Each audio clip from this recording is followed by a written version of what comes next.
fans, and welcome back to the Demonland podcast. My name is Andy, and the Demons have locked in a top 4 spot and the double chance for the 3rd year in a row. Let's just take a moment to appreciate the level of consistency that we have had with this team over the last 36 months. 51 wins, 19 losses and a draw from our past 71 games. What a time to be a Demons fan. George is being tactically managed this week, so joining me solo tonight to dissect our victory over the Hawks is Bin Man. Good evening, Bin Man. Good evening, Andy. Good evening, Demonlanders, and good evening, George. I hope you're not listening to this live. Otherwise, it wouldn't be a tactical sub. I thought it was his pre-finals bye. I just assumed he's being managed this week. He does have a prior engagement, but we will be using him as a super sub off the bench throughout the night. He's provided us with a couple of clips based on some of the questions that we've received for tonight's show, as well as he's giving a tribute to Max for his 200th game. So whilst George isn't physically with us tonight, he will be with us in spirit. So, Big Man, let's get into a bit of the housekeeping before we get started. Each week I do ask our loyal listeners to help us out by leaving us a 5-star review and a comment on Apple Podcasts. We absolutely love the feedback, or read it out on the show. And the 5 stars really does help boost the podcast, and it does get more people listening. Demons 𝗟𝗶𝘀𝘁𝗁 writes, I wish I'd found this sooner. The definitive MFC supporter podcast. This pod is a highly entertaining and insightful listen from beginning to end.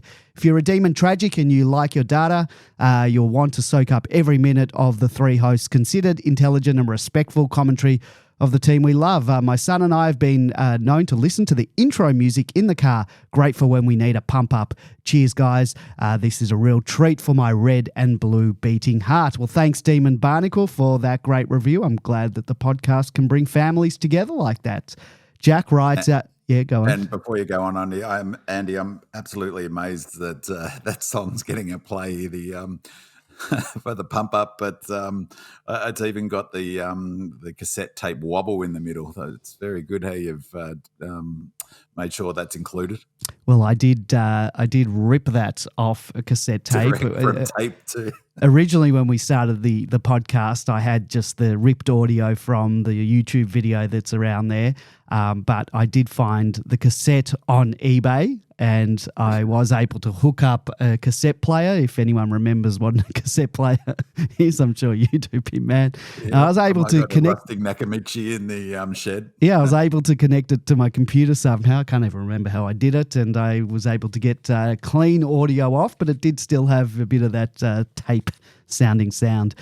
Well, let's get back into it. Jack writes, if you love the red and blue, then this is the podcast for you. Very thoughtful and detailed analysis of everything Melbourne Demons. Andy, George and B-Man do a power of work each and every week to put together this great podcast. Jack. Thanks, Jack. Appreciate the review. 𝗟𝗏𝘀𝘁𝗁𝘁 writes, entertaining, educational, edifying. Love these guys. They provide a balm after a cutting loss and a place to celebrate after a win. It's certainly a long podcast, but I wouldn't have it any other way. A great blend of emotion, statistical analysis, and tactical theory. Keep it up, fellas. And that was Demonland poster 𝗟𝗏𝘀𝘁𝗁𝘁. Thanks, Spargs. Jumping Jack Clennett writes, thanks a lot for your terrific show, boys. I admire your understanding and knowledge of the tactics, etc. And I can't help but identify with your MFC SS, Andy. I listened to your podcast when out jogging and hardly noticed the kilometres being covered. Keep it up. It's great. Well, that's another long-time Demonlander representing there. Well, thanks, Jumping Jack.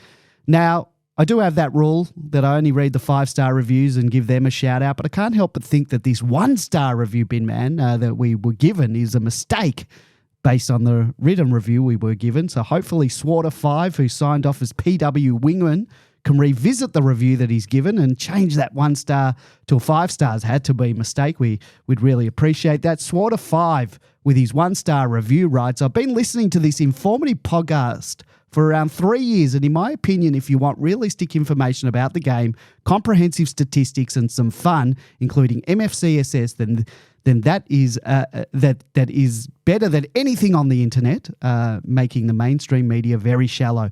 Special thanks to George for keeping faith. You using factual examples. Regards, PW Wingman. So, PW, thanks for the really nice review, but if you could adjust that 1-star rating, that would be great.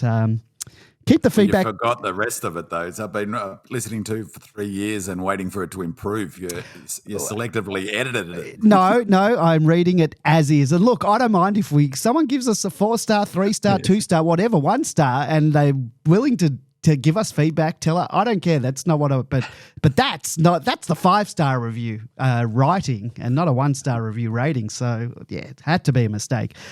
Keep the feedback coming. Please give us a 5-star on Apple Podcast, and please don't forget to click the write a review link and write that review as well as the 5 stars. We'll read it out on the show. If you follow us on Facebook, Instagram, Twitter, or Threads, and you want to leave a feedback or post a question or a comment for the show, you can post under our podcast posts each week or just slide into our DMs. We won't read out your real name on the show. And in addition to being available on Apple, Google, Spotify, SoundCloud, and all your preferred podcasting apps, the Demonland podcast is now available to be watched and listened to on YouTube. Just search for Demonland Podcast to find our channel. If you want to chat with other Demon fans, if you've never been to our forum, head on over to demonland.com. You can sign up, chat with other Demon fans from across Australia and around the world. It's absolutely free. And in addition to being able to post questions and comments for the podcast, you can just get on and chat with other D's fans and discuss all things Demons related. So join in on the conversation. And if you want to join us on the air tonight and talk about any of the topics we're going to talk about in a few minutes, then please give us a call on 03 9016 3666. That's 03 9016 3666. I'll answer, I'll put you on mute, I'll bring you on when there's a break in the conversation. And if you want during the week, call that number. You can leave a voicemail. We do have a few tonight. And I'll just let you know that there is a 2-minute limit to the voicemail. So make sure you know what you're going to say and get it in there before the 2 minutes is up. There's nothing I can do about that to extend it. If you're listening live and you can join us in the chat room, simply head on over to demonland.com/podcast. We'll try to be more attentive to the comments and questions posted there, but it might be hard tonight. There's only 2 of us in the studio. We are live every Monday, so if you want to listen to the show live, head on over to demonland.com on Monday nights at 8:30 p.m. I'll get into the match wrap-up, Bim Man. The goal of this match was simple. Win and we sew up a top 4 spot, or lose and go to Sydney, needing to win or draw to keep the dream of a double chance alive. And after another slow start, the D's hammered out the win, locking in that all-important top 4 berth for the 3rd year running, a feat that the D's have not achieved in 60 years. It was an arm wrestle for most of the match, with the D's not able to break the shackles of the Hawks' talons until the final term. And speaking of shackles, Hawks tagger Finn McGuinness had them tightly bound to Clayton Oliver, keeping him to a rare 14 disposals for the match. And with the exception of Jack Viney, who was having a career-best season, all of the D stars were well down on their best numbers, with Petrarca 22 possessions, Brayshaw 20 and Sparrow 17. Listeners to the podcast will know that I absolutely love a midfielder that kicks goals, and all of Petrarca, Oliver, Brayshaw and Sparrow hit the scoreboard, with Oliver and with the Oliver and Petrarca goals in the last quarter helping to break those shackles. Still searching for the right mix-up forward, Melksham was on fire with 3 goals, 4 from 15 disposals. JVR kicked 3 and Smith 2 from their 7 disposals each. 𝗍𝗲, who we will talk about later, was really off his game with only the 5 possessions, with only 1 of them being effective. Our backline had a shaky start and seemed to be a little bit disorganised. That may have been a result of how quickly the ball was coming in on the turnover, or due to the Hawks switching that we hadn't worked out yet. Once the D's adjusted their game plan to account for Hawthorn's tactics, both May and Lever were able to pick off most of the Hawks' forays up forward. Jake Lever in particular was very solid, marking everything that came his way. 19 disposals, 13 marks, 10 intercepts, just outstanding, and highlights the need for 3 tools in defence to help free Jake up to play in this manner, and more on that later. Trent Rivers had another incredible game, bolstering his credentials of being one of the most improved players this season. His 27 disposals and 9 intercepts for almost 500 metres gained highlights his importance as that springboard from defence with his run and booming kicks. Ed Langdon too was instrumental on the wing, finishing with 18 touches and 435 metres gained. The win was a grind, but the reward was locking in the double chance. There are still a few permutations possible where the D's can grab second place on the ladder for the 2nd year in a row, but that hinges on the results of other games as well as our own. And by the time the ball is bounced in anger in Sydney on Sunday, we will know where we stand. We will go through all those scenarios a little bit later on and give our own thoughts on what would be the ideal scenario heading into September. So, Bim Man, what are your general thoughts on the game? Well, first thought was how just fantastic was it to go to the MCG on a sunny, beautiful winter's day. You know, spring is definitely in the air. There's just no better place in the world to be. I just love it so much. Big crowd, really impressed with the crowd. 50,000, just a touch over, which was terrific. Great to beat the Hawks. I can't begin to tell you how many horrible games I've seen. All those years. All those years. And I think 87, the nightmare. And I think I as much as 87 hurt, not getting Jarman in 87, we would have won the flag that year. And he goes to the Hawthorn at the Hawks the next year. He stood out of football for a year because he didn't want to play for the D's and won them a flag in 88. And we get flogged in that game. There's a lot of scar tissue there from over the years from watching the Hawks beat up on us. So, even there was a period of time where they seemed to take, in the 2000s, where they seemed to take great joy in bullying us and physically going after us, even when we were down the bottom. So, anytime we beat the Hawks is a very, very good day at the footy. And I thought it was a really fascinating game, really interesting tactically. We'll get into that a little bit. Brad, what's Brad Hodge? I was about to say, what's the ex-Hawthorn skipper Hodge? I said last week that he had his top 5 coaches and Goodwin wasn't amongst his top 5 coaches and Mitchell was. Well, again, as we'll talk about a bit later, Goody gave him a tactical bath, I reckon. I think, Goodwin is just simply not given the credit he's due for his tactical smarts, and everyone loves a new shiny coach. And I rate Mitchell really highly as well, actually. Hodges number 3 on his top 5, and McRae's number 1, who's also looking a bit more miserable and down in the mouth. So, great day of the footy and a really terrific win. Lock up top 4. Really, I don't know how you could not be thrilled as a Melbourne fan to have 3 years in a row now, top 4. 60 years, did you say, since that last happened? Yeah, so last time 60, 61, 62, 63 and 64. I'm not sure, I didn't go back, and would have been 50. We finished in the top 4 for quite a few years running, so it's over 60 years, in a 12-team competition. So, that really in the modern era, it's obviously the most successful team, but, there wouldn't be that many teams in the last 10, 15 years when it's increasingly getting harder for teams to back up, particularly in the last 5 years. You look at how many flag winners have struggled the next year, or even teams who have made the grand final. Swans have struggled this year.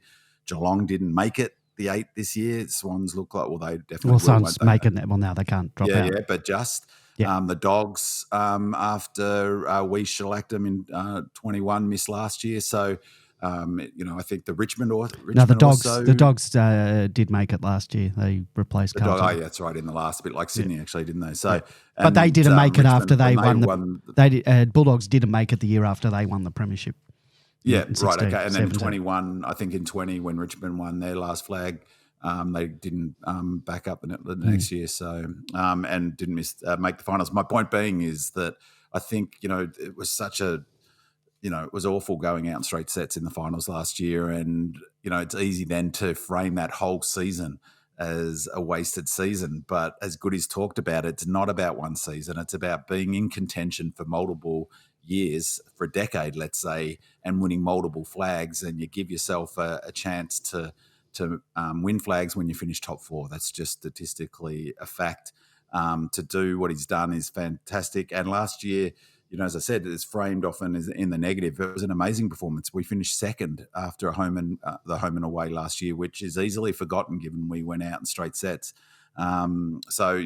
And all the learnings that we got from last year that we've taken on board this season, that I really give Goodwin a lot of credit for, the way he's gone about his coaching, the way they've managed the team, the player management, the fluidity of our tactics, our ability to adapt week to week, but also how we've dealt with some of the curveballs in, losing our forward line multiple times, it feels like. So, credit to the club, credit to Goody, credit to the board and everyone off field to get, to have another successful top 4 finish. Well, I might read out this question that was going to be in the first listener questions, but you've been talking about Goody now, so I'll talk about it now. Eva D says, firstly, love the podcast, my favourite part of the week. Appreciate all the effort that goes into it for us to enjoy. More of a comment than a question. However, when do you think Goody will get the credit he deserves within the MFC community and externally for being one of the better coaches in the AFL? 3rd year in a row we've locked up a top 4 finish. No other current coach has done this. He's built a defensive game plan that teams still struggle to penetrate and has a relationship with the players that sees us lose few and also enables us to be a destination club. I also haven't even mentioned the drought-breaking premiership. On the weekend, he altered a game plan to nullify and clog up the Hawks' switching game plan, which means they just kept kicking it to May, Lever and Rivers. Yet, I'm sure everyone will keep talking about how much of a maestro Sam Mitchell is. Yes, we have an amazing list, but don't underestimate how integral Goodwin and the coaching staff are to us going all the way this year. Thankfully, I have complete confidence in them. Keen to get your thoughts. Go D's. Signed off Eva D. And can't disagree with that. 3 top 4 finishes in a row, Bin Man. 51 wins, as I mentioned, in those 3 years. In the same time that the Demons have won those 51 games out of 70-odd since the start of 2021, Brisbane have won 49, Geelong 48, Sydney 45, Port 44, the Bulldogs 41 and Collingwood 40. All of those teams have dropped out of the 8 at some point in that time and we have not. And it's time that Goody got some love. And B-Man, you've given him... Could not agree more. And I mean, to be perfectly honest, he didn't get the love he deserved in 20, 19, 18 or 17. Added to those stats in terms of 3 years in a row finishing top 4, off the top of my head, maybe Port Adelaide. I think they've 3 of the last 4 years, but there was a year they fell out. Yeah, they fell out. That's what I'm... Yeah, and maybe Geelong would be close to that. I'm not sure, but there'd be a few other teams. But added to that, you'd probably... I can't remember the number off the top of my head. You probably will, but how many weeks have we been out of the top 4 at any point in the last Not 3 many. years? It's like 3, 4 maximum. Yeah. It's not a lot. And so it might be really early in the year as well. Yeah, and the question's a really good one. Is when will he get the credit he's due? I think surely by weight of numbers he'll get his credit due from Melbourne fans, and I think partly it's a function of how the game's covered. I keep going back to the media, but they put coaches up in this ridiculous post-match presser environment, and that's how the fans know the coaches often, or 360 or whatever. And he's never has been a brilliant communicator in that sense. Not like McRae. Look at how people seem to love McRae. Now he's a terrific coach. But I had a back and forth with the poster on Demonland who was calling him a great coach. I was like, give me a spell. How could you even compare him to Goodwin? Goodwin has, broken a 57-year drought. He's finished now 3 years in a row top 4. He finished top in 21 of the home and away. He finished second last year. We're as low as 4th and as high as second this year, unlikely second, obviously. But also, 2017, we almost made finals. 2018, which is forgotten about. We were the Collingwood of that season. That was a phenomenal run. Yes, we ran into the Eagles over in Perth, but they went on to win the flag. So it was no great shame to lose over there. And we were gassed in any case by that stage. So, I think from memory, his win-loss record is 56% over his career, which puts him up there right with the very best coaches of all time. You talk about good coaches and great coaches. Well, Malcolm Blight, what he's regarded universally as a great coach. I think he won 2 flags, didn't he? Took a long time to get there. Ross Lyon is regarded as a great coach, hasn't won a flag. So, he deserves a lot more status and credit than he gets. And I think within Melbourne Footy Club and partly out of it, and I think part of it is because we see him through the lens of, someone who's doesn't embrace the media like McRae does.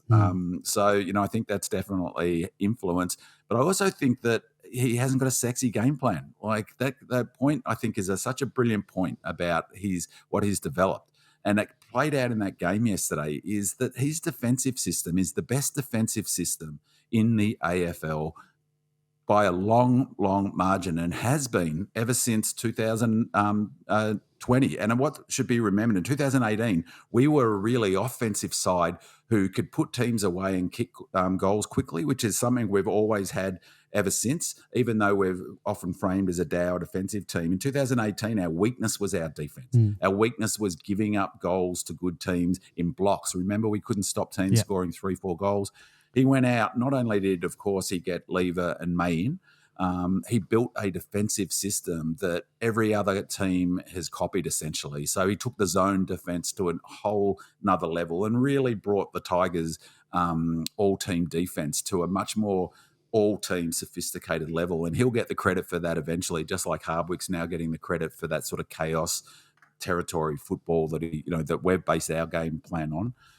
So, I think that history will look back on his innovations in the game, a lot more than what they're looking, it appears now. So, I think he's fantastic. He's clearly a player's coach. And there's a question we'll talk about later, but with McGuinness, his reaction to that, I see that as filtered through his player first, So, I suspect a fair bit went on for that quarter time break. I have my binoculars on that. I'm not sure if you were watching, but that there was a fair bit of spite in that melee, and there was a lot of back and forth, verbal back and forth between everyone but McGuinness and Oliver. And I suspect that, Goodwin's heard that and knows that, seen what the reaction is, and he's gone into bat for his player post-match. But so, I think there's some of the reasons, but that defensive stuff there, from a public's perception, one of the things that everyone loves about the Pies all season, which I've been talking about is their biggest vulnerability, is how attacking they are. Well, they expose themselves defensively. And so, sure, they're attacking, great to watch. Channel 7, love them, fantastic. Terrific, you get 20 goals and 20 goals. That's great, but defense wins flags. And maybe Goodwin's model, and particularly in the first half of 2022, we squeeze teams, and so we weren't great to watch for a lot of neutral fans. So perhaps that's got a factor in there. Maybe, Melbourne haven't, we talked about this last week about, why we don't get more media credit. Maybe it's, as George said, it's as simple as we were never a team in the 80s that was on telly much, and so we're not a team that a lot of people knew or loved, and maybe people don't like. Maybe it's a function of that as well. But, I don't think he cares, to be honest. So, no. So, I think he's much maligned coach even within Melbourne fans. That will change if we win another flag one. Let's hope. But, yeah, he's just a fantastic coach, I think, and he's built an amazing record. Look, I think with guys like, he got the kudos in 2021, got Coach of the Year that year, but I guess not having... he's got the one premiership. We're coming off an era of Hardwick and Chris Scott. Chris Scott only had the 2 bookend premierships, but he's been up in the finals. And every year you have that new flavour of the month or flavour of the year coach coming in. So and this year was not quite McRae because he was there last year. And I know. Look, I was joking about Hodge. And I know they do this stuff for clicks, and of course they're going to leave out someone. But who does Hodge leave out of his best? This is his top 5 coaches. It was McRae first and Hinkley third, and I forget who was second. Doesn't really matter. But Goodwin, is not in his top 5 coaches. And I know, as I said, I know what the logic is, and that's all about creating angst and whackers like me complaining about it. But it's still disrespectful, and it's way off beam, and they wouldn't do it to a Lee Matthews, or they wouldn't do it to a coach that was more universally loved, let's say. And McRae, number 1, why is McRae number 1? Build on what? Home and away wins don't get you nothing in footy. Home and away wins barely get, that's there wouldn't have been a delay in re-signing Hinkley if it was just on home and away wins. So, we've got home and away, and we've got a premiership, and we're in bloody good shape to win a premiership this year. Just while I think of it, because I might forget it later on, defense, I was talking last week about how my analysis for the run home in terms of the order I would put a betting order and have Melbourne at the top. And I said one of the problems for Port is defensively they're just not strong enough.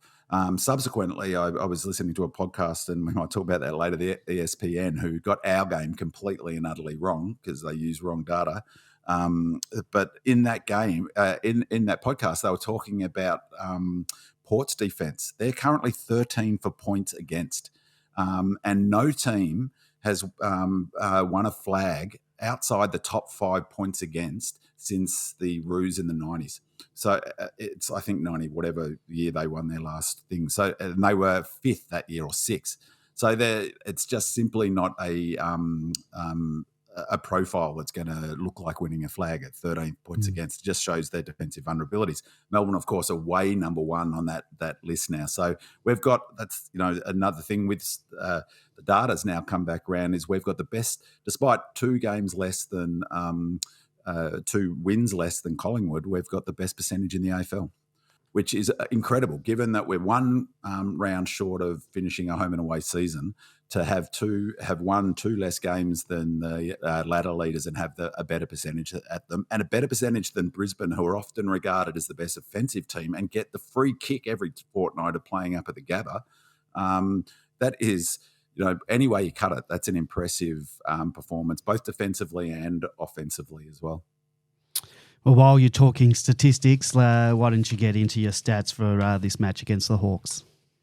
So it was such a fascinating game on a lot of levels, and it's borne out in the stats, I think. So we'll go from the sort of key Melbourne stats as we talked about. I did look at the boards this week, and on the very top of the board was expected score, which has been there now for the last 5 or 6 weeks, which is really interesting. Then the next one was inside 50s, and then the next one was contested possessions. And I point that out just because they're the key messages that the players come out and see at quarter time, half time, and 3/4 time. So obviously the key messages that they want to give to the players at that point in time. The other one, just as I could see the board as well, I couldn't see all of the writing on it this time, but what I did see for the first time is the pressure indicator. So that the number of the pressure being shown to the players sitting on the bench during the game. And I'll come back to that a bit later in terms of why I think that's significant. So the disposal efficiency, I don't normally point this one out, but it was 74.5 to 75.3. So our kicking was actually a lot better today, notwithstanding some terrible howlers in that first quarter. But I didn't mention at the top how great it was to have a nice dry day with no rain and no dew, no slippery ball. Metres gained, totally critical stat for the D's. So 5,369 to their tick over 5,000 for a plus 324 metres. That's such an important stat for Melbourne. Inside 50s is, as I said, is on the board. So it's obviously not just a key stat to describe our game. It's a key stat that the club uses, Goody uses, to tell the team where they're at. It was 61-38 by the end of the game, 23 differential, which is massive because I checked it came up on the board at the MCG, 20 minutes first quarter, it was only 4 up. We were 4 up at that stage. So from that point, they really dominated the match. In fact, I think I've got a stat on we generated 27 more inside 50s after quarter time. So it was 51-24 after quarter time. So that's really a smashing. So what's that? 27 more inside 50s after quarter time, over double, outscoring the Hawks by 33 points, 67 to 34 during that period. So it just goes to show how important that stat is for us, inside 50s. And there's a question later, Andy, if you can remind me, Golroldi asked about our inefficiency, and it's just to remind me, it's directly related to that stat. Inside 50s and what that means for the forward line. Shots at goals, we had 12 more shots at goals. We contested possessions, was a touch surprising. They had 8 more, so -8 differential, one of the few times that we've lost that stat this year. Ground ball gets, we're -2. Intercepts was a critical one, but they got their share of intercepts. I feel like this week, though, it was more to do with our poor kicking than their pressure, but that might be a bit unfair on them. But certainly last week, Carlton got a lot of intercepts based on the sheer power and pressure they applied. So it was 69-63 for only +6 differential, which, that's why it's good to have the stats. I go to this every week and try to get my head around to the game via these numbers. Why that surprised me is because it looked like Lever had 30 odd by himself, and of course he didn't, but he had such an amazing intercept game. It felt like we were stronger in that space, and equally Melksham really shut down Sicily. So that I thought that was interesting. +6 intercept marks for us, so that's the lever effect. Centre clearances, we were -2. Stoppage clearances -7. Really interesting. That goes back to that conversation we've had a lot over the last couple of years, is the value of clearances versus turnovers. Marks inside 50, +4, which was a great number for us. We've struggled with that all season. Tackles +13. We were up by about 5 halfway through that first. So even though it felt like a bit of an arm wrestle, I think we came to play in that sense. Tackles inside 50 was +2, which is a bit of a surprise because it felt there's been some criticism of 𝗍𝗲𝗄's game, and one of the areas he was better, was good, was pressure inside 50. So was Chandler.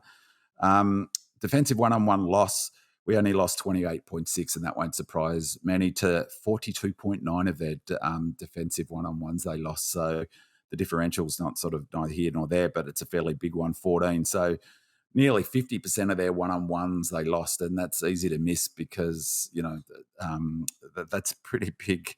It's a pretty big number of defensive one-on-ones lost for them. Team pressure was a really fascinating one. So first quarter was 172, 173. What I loved was the second quarter, and I used the analogy last week of the rowing and upping our speed of rowing, our timing on that. And that's exactly what it felt like watching this game. It was like in that second quarter, even though we didn't get the scoreboard pressure, we lift our rating. We put them under pressure. It was 192 to 155. And I suspect, I haven't checked, but so that's a 37-point differential in pressure. And that's really, really unusual across any game, because normally, as I said last week, they're relatively tied together, the pressure, because the more pressure one team puts on, the other team either lifts or doesn't. So now they were still trying to chip it around, but that's a huge differential. 37 is massive. We didn't quite get the scoreboard advantage.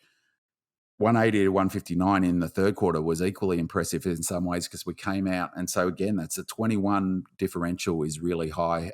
I don't think there would have been a differential in any game we've played either way, certainly probably not against us for 37. There wouldn't be too many either with a differential of 21. I felt like the last quarter we dropped it down a gear in the last 10 minutes, but still our rating, and that was 179. So I suspect if we could see a pressure gauge for the first 15 minutes or 10 minutes of that last quarter, it would be something like 185 to 190, and they couldn't go with us, which is no surprise for a young team. 167. Overall, it was 180, which is AFL average, so that's a pretty solid game of pressure from us, and 163 to them. And I think that was a huge factor, actually, in terms of how the game played out. Pressure, I think, has become a really critical number for the AFL and also for Melbourne, because it's what you see from the pressure is the contested possession. What you see from the pressure of the turnover. So you could say, well, we get more, we're likely to win when we get more turnovers. You don't get turnovers without your pressure rating being high. So in some respects, it's the central number, and it's understandable why they roll that, as Brenton Sanderson said, why they show the players the pressure rating during the game. Most pressure points. So the pressure points are weighed some. So the physical pressure acts are the highest one, closing acts, the next one, chasing acts, and corralling are the ways that players can accrue pressure and pressure points. Jack 𝗍𝗀 led all comers with 28 pressure acts, 60 points. His season average is 56. He's just a beast. Tom Sparrow was second. He's been terrific in the last few weeks. 23 pressure acts, 52 is pressure points. His season average is 44. Clayton Oliver again, and I forgot to mention last week, Clayton Oliver, he came back after 10 weeks out, and he applied more pressure than anyone in a Melbourne jumper has done all year by something like 30 points. He had something like 85 points last year. He was the second highest pressure, which is just phenomenal. He's backed it up this week. His season average is 57, believe it or not, so which is higher than Jack 𝗍𝗀. So put that into context. Clayton, so this time he was third with 49. Then these two next one are important, I think, in terms of the discussion about a small forwards. Cade Chandler and 𝗍𝗲𝗄 were next. So Cade had 24 pressure acts and 𝗍𝗲𝗄 had 22. So both above their season average. So impressive from that perspective. Time in forward half, again, important number. It's on the board. It was 50-50 in the first half, and it felt that way. again, like I said, once we up our rating, once we up our pressure, you can see it in a number of areas. One of them is time in forward half. So it went from, correlation to our increase in pressure, 62% to 38% in that quarter, 70% in the third quarter. That's where we really, I thought, got on top. 70-30 in that third quarter. It idled back to 69-31. So massive, really. We spent 63% of the game in our forward half to their 37. That's just that's a Melbourne dream game for Goody. Turnover was the big one for us in terms of scoring. It was 58 points for, 36 to them. 23 to them. That's 35-point differential. It's really important to note that in the last 4 weeks, I think it is Hawks were the AFL number one in the last 4 weeks for points from turnover. So really important part of their game. But we smashed them in that regard, and we were brilliant. So 58 points is, again, that's Melbourne footy. Just a couple of points from defensive half. That was about the same as our season average. Just looking at centre bounce appearances, centre bounce attendances, I should say. I thought it was fascinating. 68% of the time Maxi Gawn was there, but the ruck contest, I should say. So the ruck contest, it was 71% for 52 contests for Maxi. This was the number I thought was really interesting. Jacob van Rooyen, he went to 11 ruck contests, so 15% of the ruck contests JVR was at, which was a huge effort, I thought, and really surprised me when I saw those numbers. Just finally, the expected scores was almost bang on, 91-54 for a 27-point differential. So what's that, 37. Is that right? 91-54. So even more impressive on expected score. And just finally, the premiership metrics. Melbourne is currently ranked in the top 6 in all 19 of the premiership metrics and ranked number 1 in 7. A reminder that these, and I'm just reading this from the Demonland from 𝗟𝗀 ratings, so thanks for this, 𝗟𝗀. A reminder that these are the metrics where at least 9 of the last 11 premiers ranked in the top 6 in home and away matches of the premiership year. Although not one of the 19 metrics, as he doesn't have data pre-2021, time in forward half is another important stat. And Melbourne is ranked second this year to Port Adelaide. And Port Adelaide are really time in forward half game, but defensively weak. We've got the combination of being able to keep it in our forward half and protect ourselves from the turnover. Interestingly, here are the best quarter averages, average across all matches for time in forward half this year. Melbourne in quarter 4, 58.7. Melbourne in quarter 3, 56. Port Adelaide in quarters 2 and 3, 55 and 55. So what that tells me is we finished the game strong, and we have done all season, and we're continuing to do that now, which I think is super, super impressive. It was a fascinating game statistically. I thought it was a fascinating game tactically as well. So, yeah, terrific game. Well, that's good. We did have a caller on the line and they've hung up. So if you do want to call back, give us a call. And just remember, we will answer the call, but we'll wait till there's a break in the conversation. So let's get on to... Sorry, Andy, just one more. Yeah, sure. One more stat to... Just one more totally thing. overdose on stats, but I took a screenshot from this. So I'm going to use it for... So this was on the coverage from just before the game on KO. So I watched it when I got home from the footy. They were making the point that in the last... Let's have a look. So in the last 6 games in 2021... Melbourne were opposition with the ball when we've got the ball in hand. Opposition chain to score first. Opposition score per inside 50 first. Opposition defensive 50 to inside 50 first. And midfield intercepts first. So that was the last 6 weeks. Was it the last 6 weeks? Last 6 weeks in 21. We're first in all of those categories again this year. And their point they were making is it's looking eerily similar to 21. So I think if you went back and look at 𝗟𝗀's ratings about the premiership metrics, we would have been, at least similar 11 or 12 of the 19 premiership metrics in 21 as well. So it is looking very similar in terms of our defensive strength and a lot of those key numbers, contested possessions, inside 50s. So things are looking good from that perspective. trying to make me excited for this final series. Succeeding by the look of it. Well, I'm very scarred by last season. It's going to take some convincing. One thing for me, like, I know we're a great team. I know all those metrics are looking good, but the one thing for me is that I don't think this whole season we haven't really put 4 quarters of footy together, and that's just the thing for me. Which we were doing in 2021.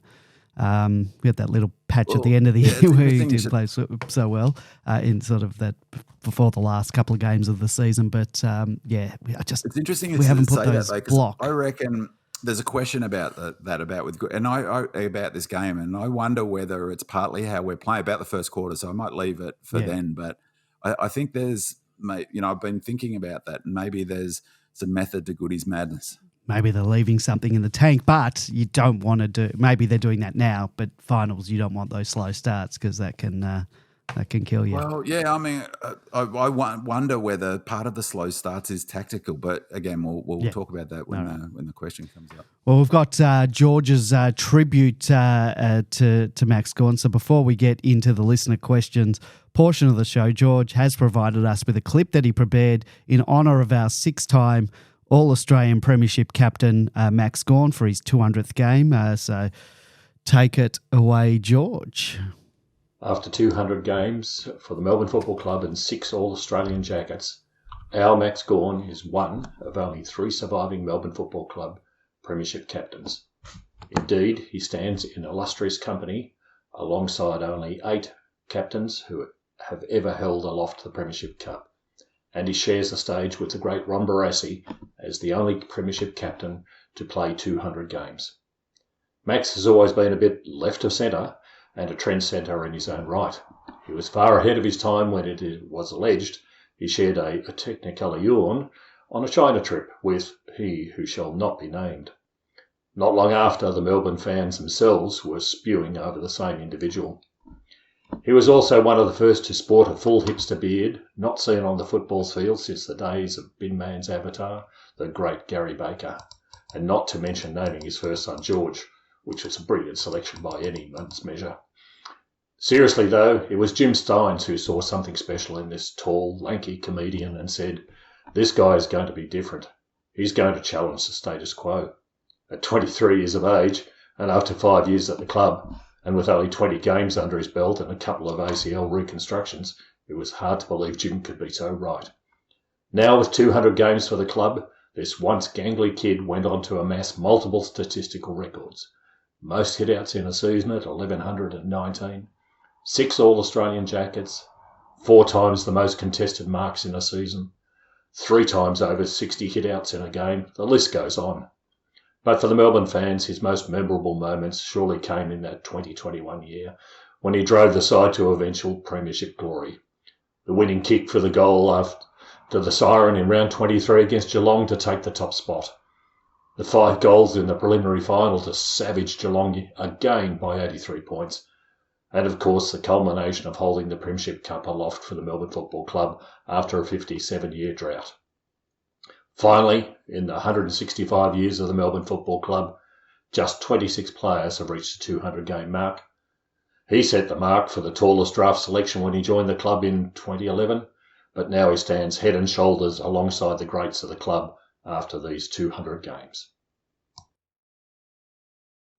Thanks for that, George, from afar.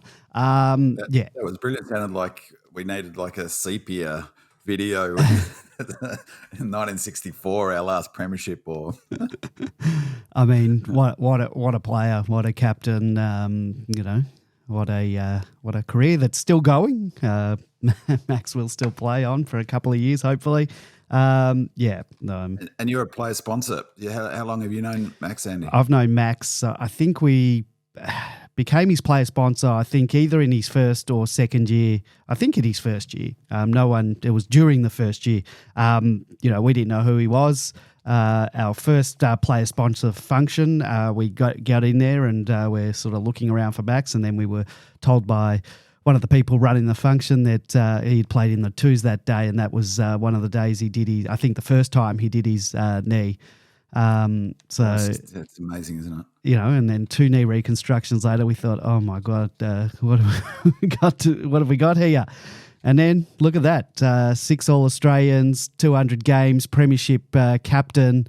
We really hit a big getting Max Gawn. And, you know, he's a great bloke. What you see of him being interviewed in the media, whatever, that is the Max Gawn that you get whenever you speak to him. Just a terrific guy. So, love him. And, And he brought around the Premiership Cup for you all to look at. He did. And he marvel did. over after our win, huh? He did. He came over. We had the whole family over.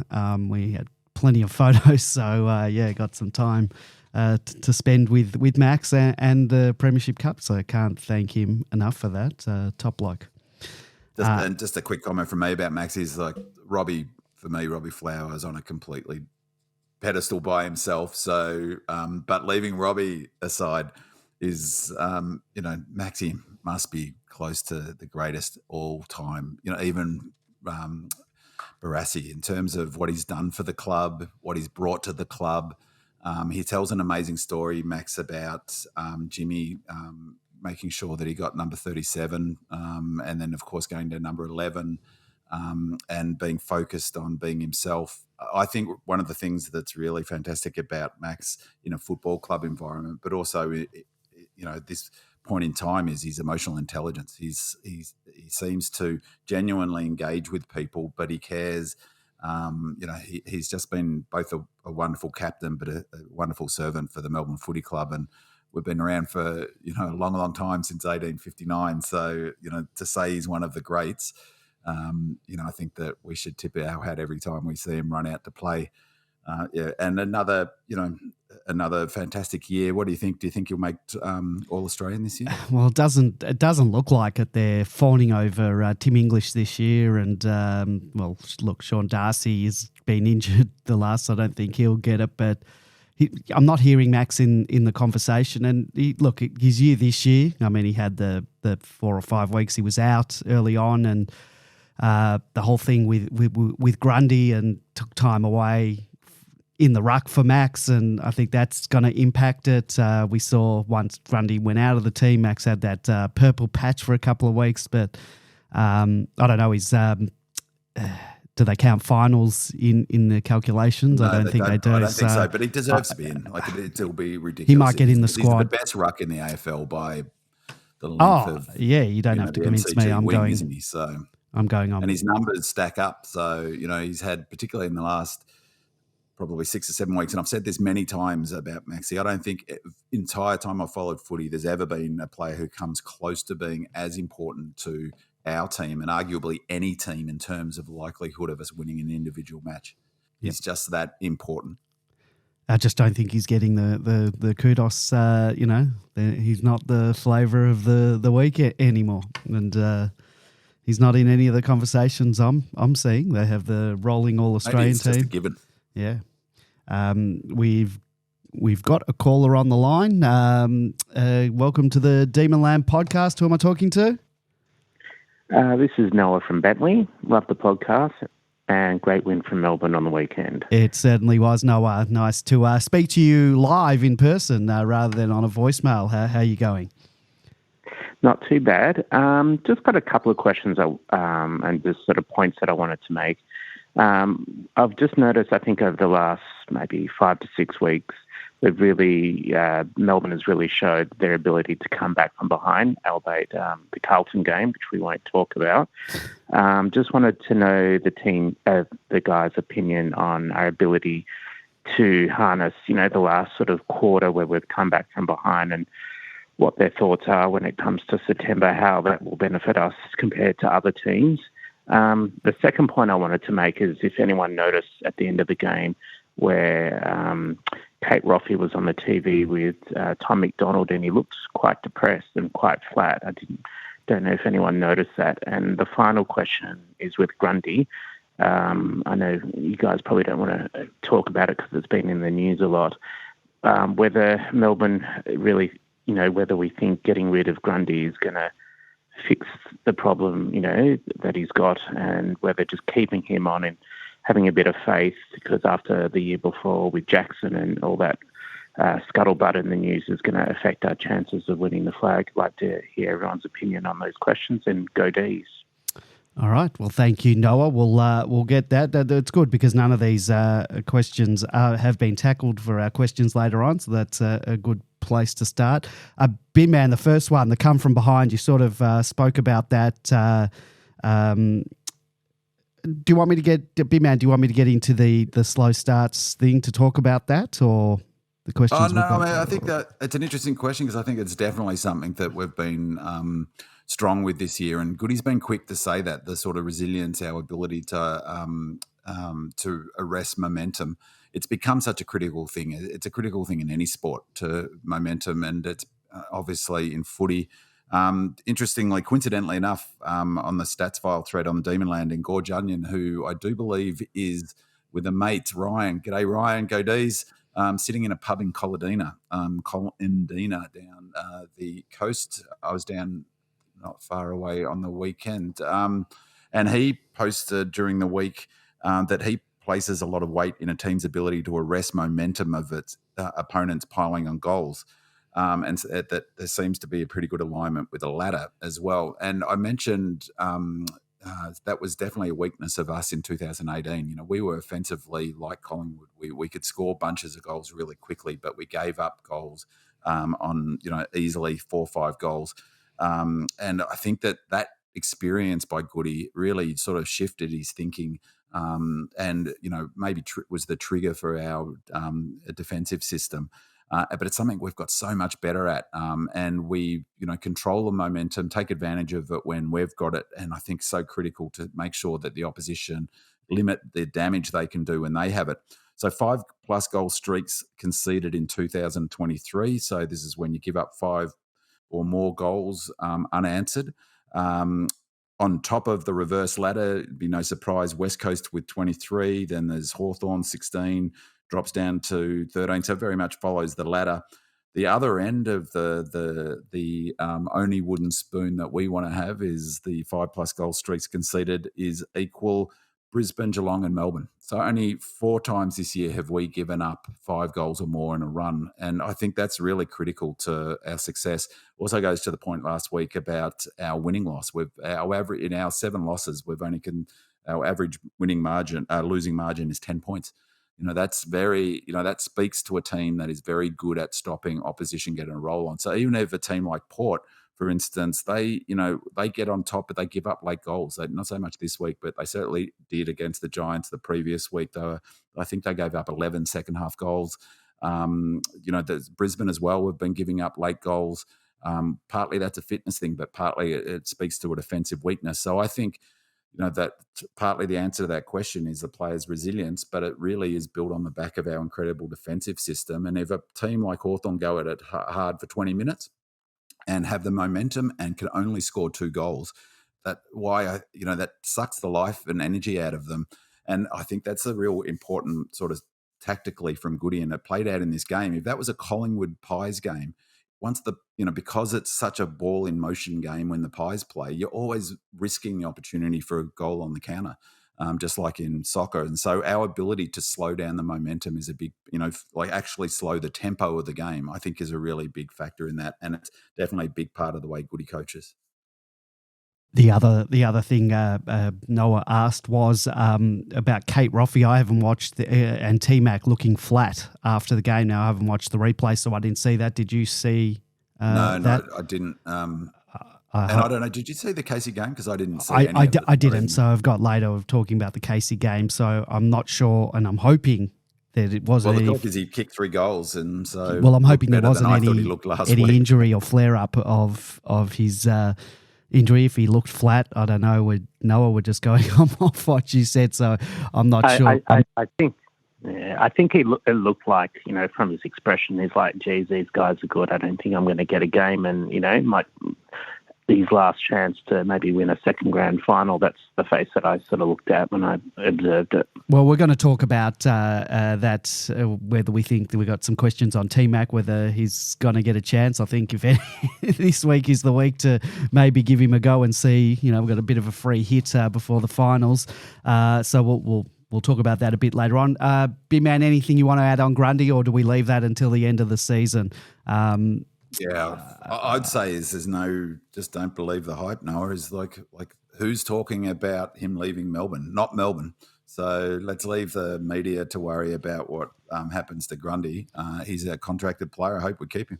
Yeah, and I expect we will. That's the plan. They're in the media. They're saying, "Oh, Sydney would want him," or they're saying Sydney. Well, of course, there's lots of teams that would need him, and West Coast. There's lots of teams. So, but nothing's coming from Melbourne. So, look, we'll see what happens with that. Anything else?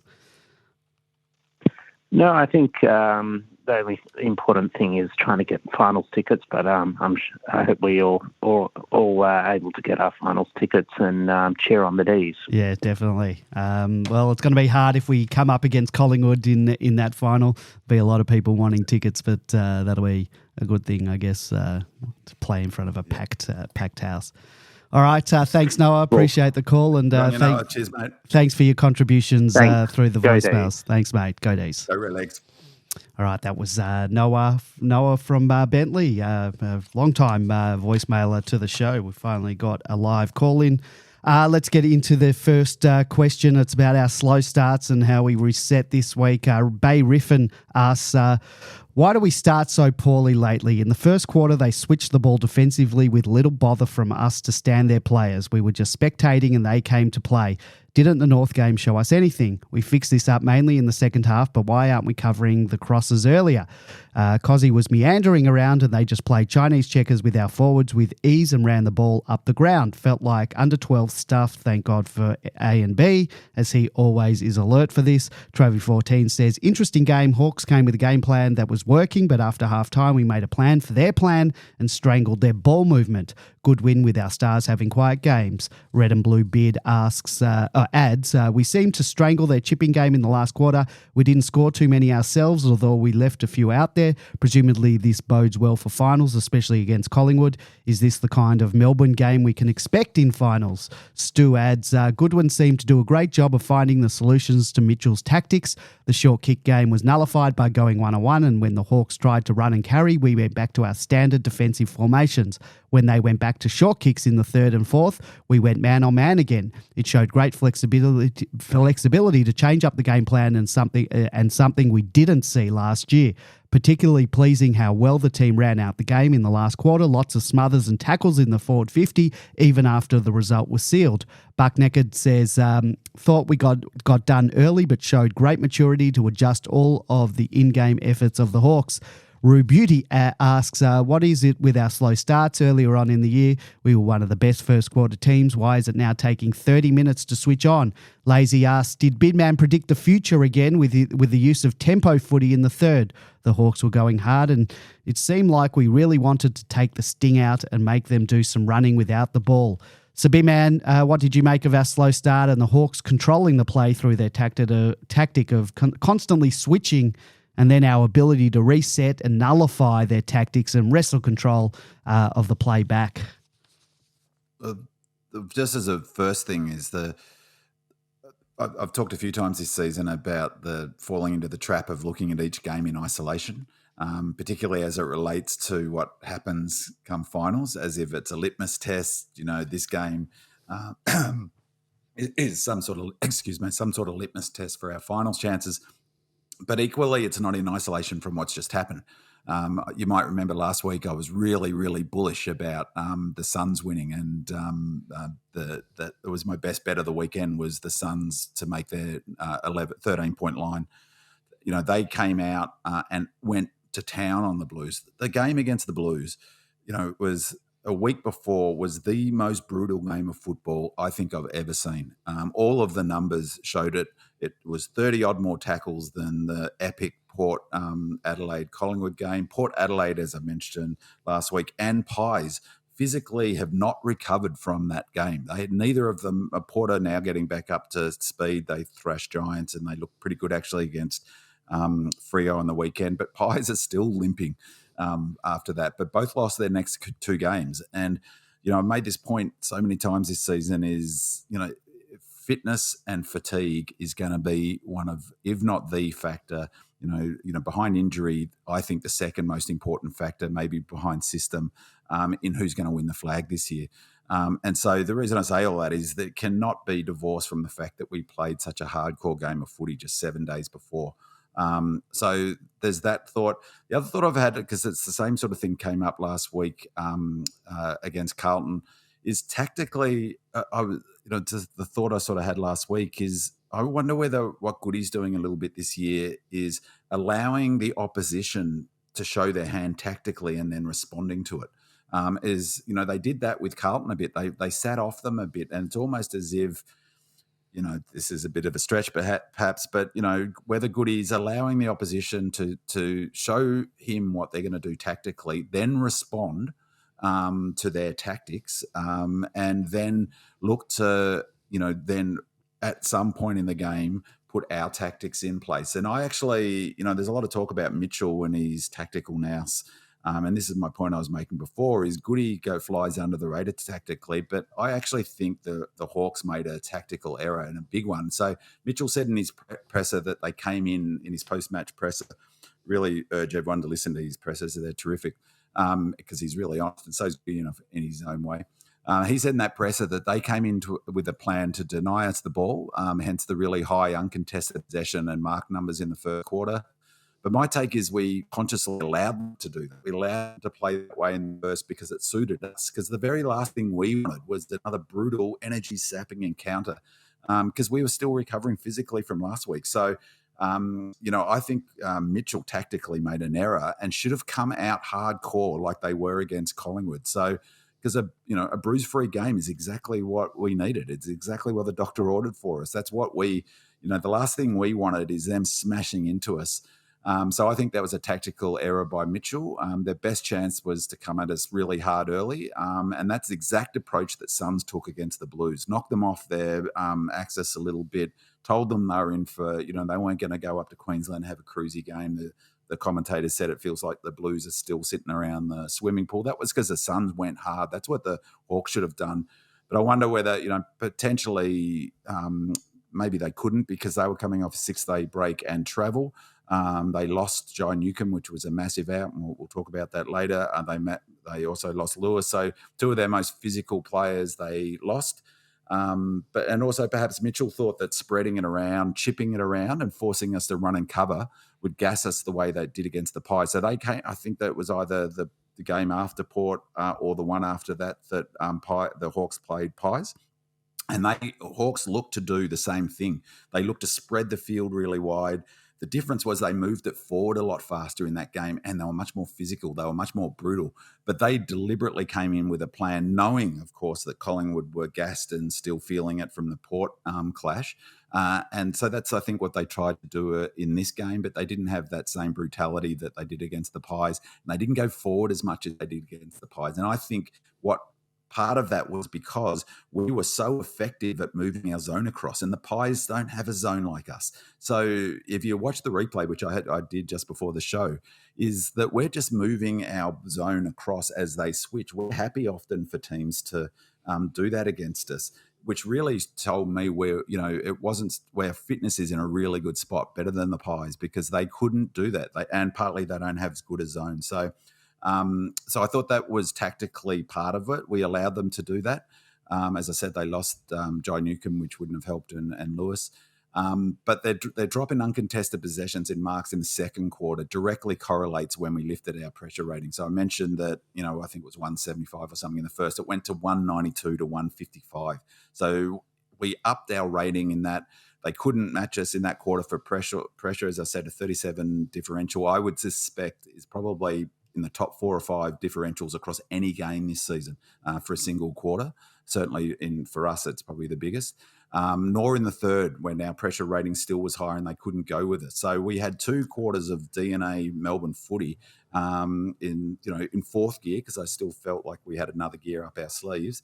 And that increase in pressure allowed us to play the second and third quarters and the first third of the last quarter on our terms. Like I said, the D's DNA, and all of our numbers started trending our way. The evidence, time in forward half went crazy our way. Contested possession started coming back our way, even though it ended up 8 down. Inside 50s was dramatically our way from that point I mentioned earlier, it was plus 27 from the end of the first quarter. And scores from turnover massively went our way. So in that period of time, it was our game. And then, that translated to improved territory, intercepts, and all of those things eventually. Scoreboard caught up with that, which is what happens. It's like that idea of that rowing thing of up our ratings. And then what I loved, this is the thing I loved about the game, in the last quarter, once we got that 3 goal, it felt to me like we're always looking to get that 3 goal margin. We dropped back to third gear once we got our 3 goal margin and allowed them just to go back to their chip it around mode, because they weren't going to win. The only way that they were going to beat us was to go forward. And we started doing the same thing for good measure, which I just loved it. I just loved the way we played, because that was how we were playing our best footy in 21, where we got that 3-4 goal margin. We talked about it on the podcast all the time, and then controlled the tempo and the of the game. And I thought we did that brilliantly. And I felt like it was really smart coaching from Goody, both from a tactical perspective, but I think really importantly in this, again, thinking of this game as part of our journey to finals, is the load management they were able to do. So there was a lot of talk about how quiet Track was. I haven't looked at his time on ground numbers, but I'll bet you bottom dollar that he spent a lot of time up forward. He didn't have a high pressure. I did look at his pressure; he was way down on the pressure chart. So was Gus Brayshaw. So a lot of players. Maxi had a pretty quiet game. Spent a fair bit of time on the bench, though. They were able to give players a chop out, just like we did against North.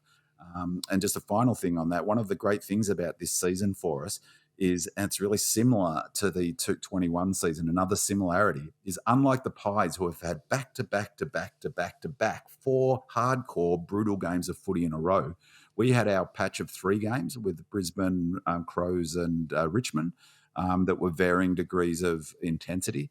Then we had North Melbourne to be able to manage our players. We had the brutality of the Blues game. Then we've got this game to be able to manage our players again.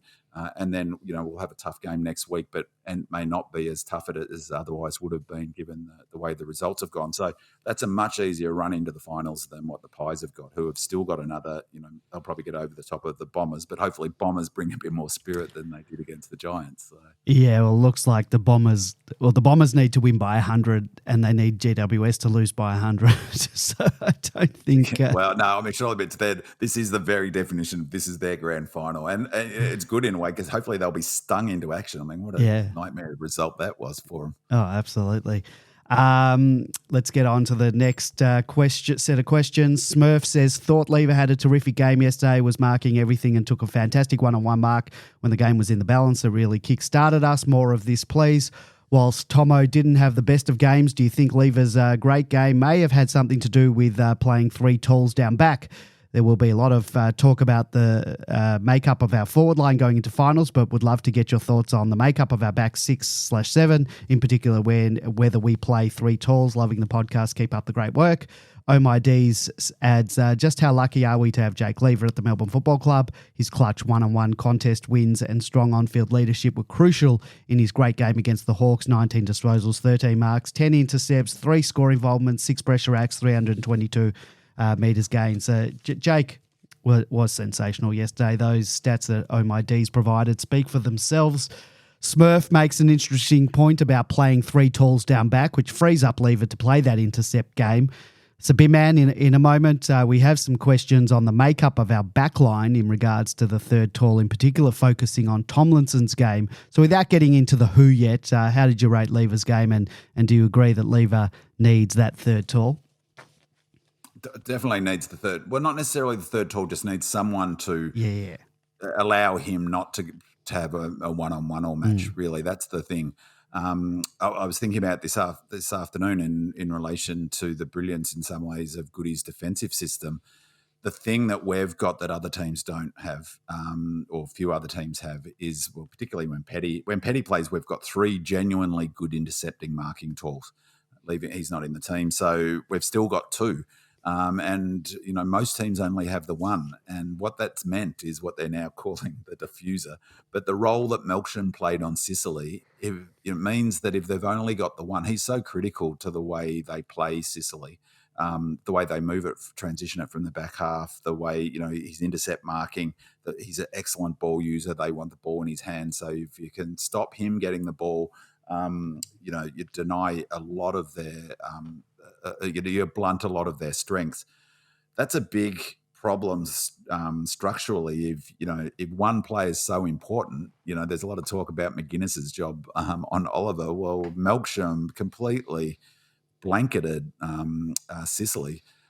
We have the luxury of two players, so you could tag Lever, which last in 22 they were looking to do, or maybe you have to then that frees up May.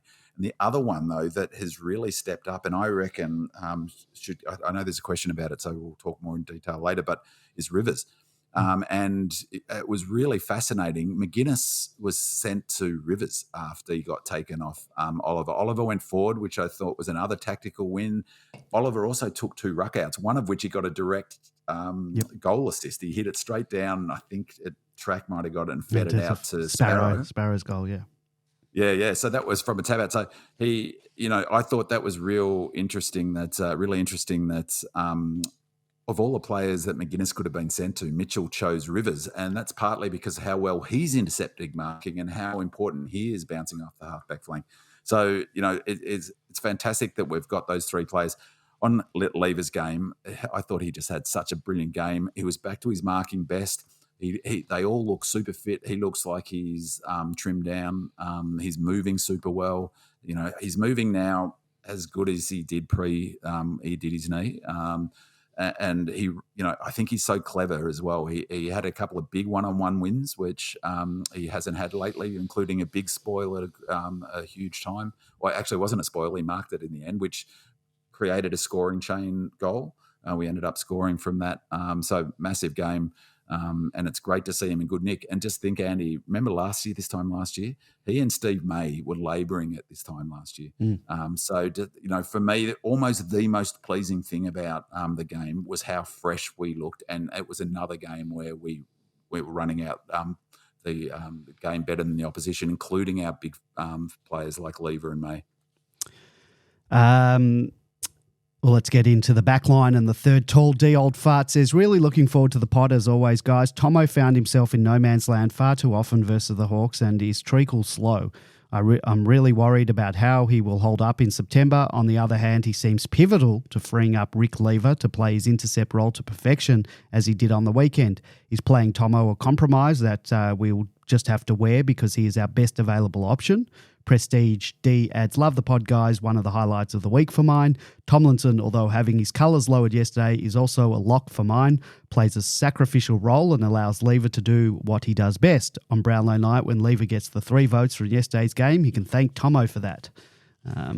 Titus Toddy says, I thought it was interesting that we took off Tomlinson given the game was still tight. Can we go into finals without him? I feel he's an important player as he can take a key forward and free up Lever. Big man, I'll get your thoughts on this in a moment, but first we have some thoughts on this from George, so I'll play that and then you jump in straight after that. The back line, well, here we are again. The problems of whether we haven't or have even available a third tall raised its ugly head again on the weekend. Tomlinson was selected ahead of Hibbert, for example, to play this game, and quite frankly, it looked like a great big fail to me. He simply, in the first quarter in particular, opened up a hole because he wasn't playing at the zone defence that the team employs for Hawthorn players to quite simply walk around the back, and their first 3 and maybe even first 4 goals came as a result of Tomlinson just being completely out of position. Stephen May, I noticed, was not very happy at all with the circumstances and had strong words with him on a couple of occasions.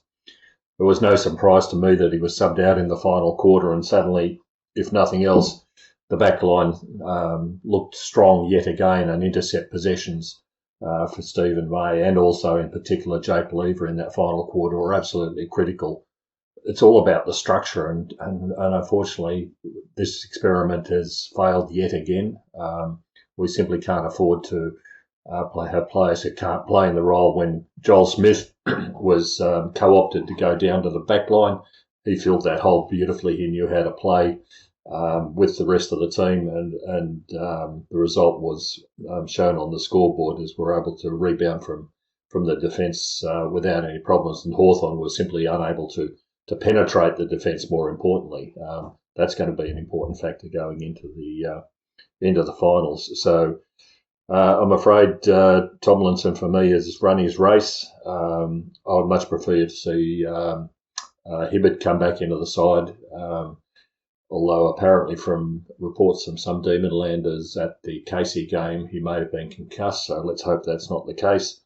𝗙cie𝗱𝗹𝗃 played his first game back at 𝗙cie, and do we really roll the dice and try him as a third leading up into the finals? That's a big risk perhaps, but once again, with the top 4 position locked in, this might be the very last opportunity to play something out of left field. So the rest of the back line looks nice and solid. As for you, in this game, Trent Rivers was an absolute standout alongside Lever in the game. He's becoming a huge factor for us in terms of his dash and long kicking from down the field. When we have a territory game that's so important in the way the game's played these days, he is a vital component to us, and his effect on the weekend was really sorely felt by the side. So if he keeps playing the way he does, it'll lead us to a lot more success come September.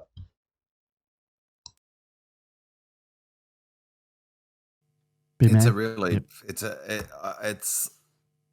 very, very confusing scenario, isn't it? So I've received an email from Charlie Spargo and Brodie Grundy to tell me, please do not predict that either one of them will be put into the team, because I've got it wrong all season. So I have the same concerns about Tomo as George, and increasingly, and it's a similar one I have to say with Brodie Grundy, that speed over the ground and acceleration over the first 15 to 20 metres is becoming critical. It always has been, I guess, for forwards and defenders, because you've got to be able to go with your forward of your defender, and you've got to get separation if you're a forward, which is where Smith has got Tomo, forward and back on both of them.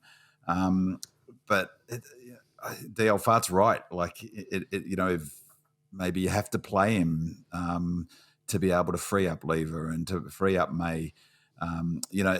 The pace worries me. That's the thing that worries me the most. But maybe you have to, it's a bit of you've got to give a little bit to get a little bit. And turnovers are so important to the way we play footy. That's what I was saying before. Marking in our back half has been a hallmark of Goody's system. You don't get, if we're getting 5-6 goals a game because of them and only giving up 1 goal a game or 2 because Tomo maybe is not so quick off the mark, maybe that's where you play the percentages and he plays. I've been thinking about whether it's a matchup thing. Maybe he plays matchup. It depends who we play a little bit. So it's hard against Collingwood. They don't really have the second tall that you could probably get away with a Hibbert. I know that. I'm trying to think. Did we play? We did play Tomo against Collingwood, didn't we? Yeah, he had a good game and then got dropped. Yeah, he had a good game. So look, it is really a vex one. I can see why he frustrates players, but I can also see the argument, to be honest. So I'm a bit torn. I can see the argument of freeing up Lever because Lever's not great one-on-one either. No. And to be perfectly honest, I don't like Smith back. I was going to ask that. Is Smith a replacement? I prefer Tomlinson to Smith back. He's much more athletic, of course. He's quicker over the ground. I don't think Tomo's, I don't think he's actually that bad one-on-one. He had good numbers pre-knee one-on-one. I think from memory, he was number 1 in the AFL before his knee for conceding the least number of one-on-one. He was that year's Quaynor. So I think one-on-one is not too bad. It's just that lack of pace, which can expose a little bit. But if that can be covered somehow, it's going to be fascinating. It's not, I think it can be read too much in that he was subbed off because they were looking to get 𝗟𝗃 on. And how do you do that? You bring, you keep Smith on and put him back. we'll get to 𝗟𝗶𝘀𝗁, which was a totally curious. Well, might just talk quickly about 𝗟𝗶𝘀𝗁 now because it's sort of tucked in away in the forward thing, and we'll probably miss it. But was it weird that 𝗟𝗶𝘀𝗁 was the sub? Why? I said to you after the game, we could have played him and to see if he can do anything. Why not play him the full game this week? Well, I was trying to think, why would we have him for a sub? Because I cannot see him in the frame. I was shocked, to be honest. That's why I got fallen off my chair. Well, we used him, so why not play him the whole game and see if there is anything there? We've all agreed. The reason why he was a sub. So remember, going right back to the beginning of the year, we talked about Goody. He mentioned in an interview on the website before the season, asked about how he was going to use the sub. He said it would, tactically and load management. And I wonder whether this is an example of a bit of load management and protection. So 𝗟𝗶𝘀𝗁's been rucking at 𝗙𝗶𝗱𝗁𝗀 a bit. So I wonder whether you look at the numbers that I read out before, that Van Rooyen went to 15 rucking contests. I wonder whether part of the thinking was that if we could get a break on them, if we could get a 4 or 5 goal break on them early enough to basically take 𝗙𝗍𝗀 off and have 𝗟𝗏𝗀𝗁 and Van Rooyen, or maybe Van Rooyen's numbers, load management numbers. Remember, he's a kid. In his first season of AFL footy, we need Van Rooyen as fresh as possible in 3 weeks' time, not for this game.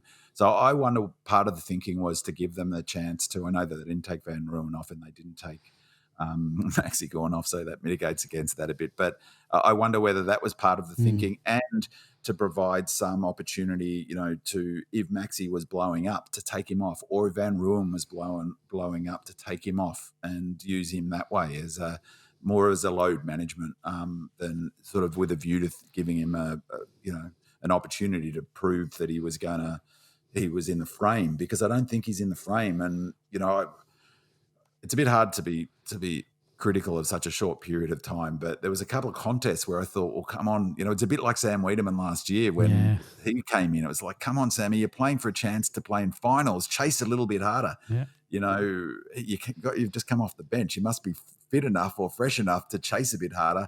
Whether that's being unfair on him, but that's how it appeared. Like Van Rooyen seems to be, he's like chases even when it's a dead contest, and I think that's the difference, isn't it? The will to win. So I thought it was really unusual decision, and that's where I landed in terms of the logic of it. I just can't see him being in the frame. I don't know about, what do you think? I don't think he's in the frame at all, but that's why I was surprised if you're going to have him as a sub, and I get your point about using him to give Max a chop out if we got up by enough. But I thought he's there. Let's see what he can do. I don't personally think there is. He was the Weed replacement, and we've spoken about Weed plenty of times. But the other thing was a risk too, because if we had an injury to a runner early, if we, we were coming off the game against the Blues, if let's say a Sparrow would come off, or we needed to replace one of our half forwards or something, 𝗟𝗏𝗀𝗁𝗀's, I guess we could have moved players around, but that he's not an ideal sub, is he? In terms of, he's really only a one position player. Yep, agreed. Let's move on. Jake Bowie. Scroll says, one of my favourite players is young Jakey Bowie, but I can't help think he's a little bit down on form and confidence in the past few weeks. He's usually a great disposer of the ball, but he's been panicky and turned the ball over a few times, which is very uncharacteristic of him. One such instance was at the beginning of the last, when his handball missed the mark, resulting in the Hawks' first goal just seconds into the quarter, bringing them back to within 2 goals. In the third, he showed indecision and a complete lack of awareness, resulting in getting tackled and pinged, resulting in another score for the Hawks. By no means am I calling for him to be dropped, rested, or replaced, but something is NQR. Love the potty. Thank you for the wonderful. Thank you to the you wonderful people for providing a respite for us D's fans from the bleating sheep in the mainstream media. So, big man, is Jake Bowie's form a concern for you going into finals? It has been. He's been a bit off, and I was just looking at his numbers now, and if you'd asked me before, his disposal efficiency last week against the Blues was 50%. So he had not like him, 6 kicks only. He had 4 handballs, 10 disposals, half of which didn't hit their target. And if you'd asked me what they were I would have said, oh, well, he probably didn't play that much better than he did against Blues, but he had 15 disposals and went at 80% for him. So, Okay. but this number, he only had 215 metres gained, which, compared to, for instance, 390 against North Melbourne the first time we played him, 425 against Richmond in the first time we played him, 384 against Adelaide, so he's 215, he only 159 metres gained last week after nearly 400 the previous week against the Blues. The reason why I think that's interesting is because maybe opposition coaches are denying him that run because he's become a really important deliverer off that halfback flank. And so that 80%, I might even go back and look on AFL.com on AFL stats. You can see the each of their involvements in the game. And I wonder whether that 80%, some of that's padded with chipping back and forward in the back line, because we did chip quite a lot in that last quarter and in the third quarter when we looked like we were trying to control the tempo of the game. He's made a couple of clangers. That's the thing too. He gave up a goal early in the first quarter, which was a bit unlucky, but a handball backwards towards our goal that got deflected, and towards the opposition goal, I should say, got deflected, and they scored. And he failed to bring the ball over the line in the Blues match, which cost us a goal. It is a worry. And so I was thinking about looking at who might come in and who might come out. Who does Hibbert come in? If Hibbert, who's he going to replace? So, I think but he's what we would miss though. They're different players. That's the problem. We miss his kicking. It is a bit of a worry, but, it would have, at the beginning of the season, you would think, well, he would not be at risk, and McVie is the one who's going to come out come finals. But McVie's not coming out of this side, can you? No, he does some really amazing things. I can't see he's not Hibbert's not replacing Rivers. He's not replacing McVie. Obviously not Lever. McVie's a lock, isn't he? He's not. He moves so well. Yeah. And that mark he took for a slight player, it was a really critical time too. It was one-on-one. It gets out the back. Yep. They've got a potential for a goal. He's the last, maybe the last player or second to last player between us and the goal. Critical time in the match, and just read it so well. Yeah. And his ability. This is a bit of a stretch because how high I put Robbie on a pedestal, but he moves a little bit like Robbie, I reckon. That sort of graceful movement where he can move left and right, where and seemingly the opposition just watch him do it. So, so I think it's amazing to see he's a lock. But Jake, hopefully he can get back to his best, because Salo's also been down as well. He has been, hasn't he? Really, so some of his disposal was awful. They're our two players of who hit targets off the halfback flank and don't miss those 20, 30-metre targets and make good decisions. Possibly opposition coaches have gone to town on those two players, knowing how important they are in terms of our transition. So perhaps they're applying more pressure than they otherwise would, which is maybe partly explain McVie's quality. And again, Rivers got attention, from Mitchell, obviously. So, I love good kicks, as you know. So, I think we can't really afford to take one of our top 3-4 kicks out of the team. We just simply can't, because you pay too big a price for a turnover now. Speaking of Rivers, Singer says, shout out to one of my new favourite players this season, Trent Rivers. He's taken his game to another level this season and will make a real impact with his run, and makes a real impact with his run and booming kicks out of defence. Absolutely concur with that. Rivers is one of my favourites too. I've said this many times before on the podcast. Rivers will be a 200 gamer for this club, will be a future leader of the club. He's had a fantastic year this year. He's got better and better as the year progressed, big man.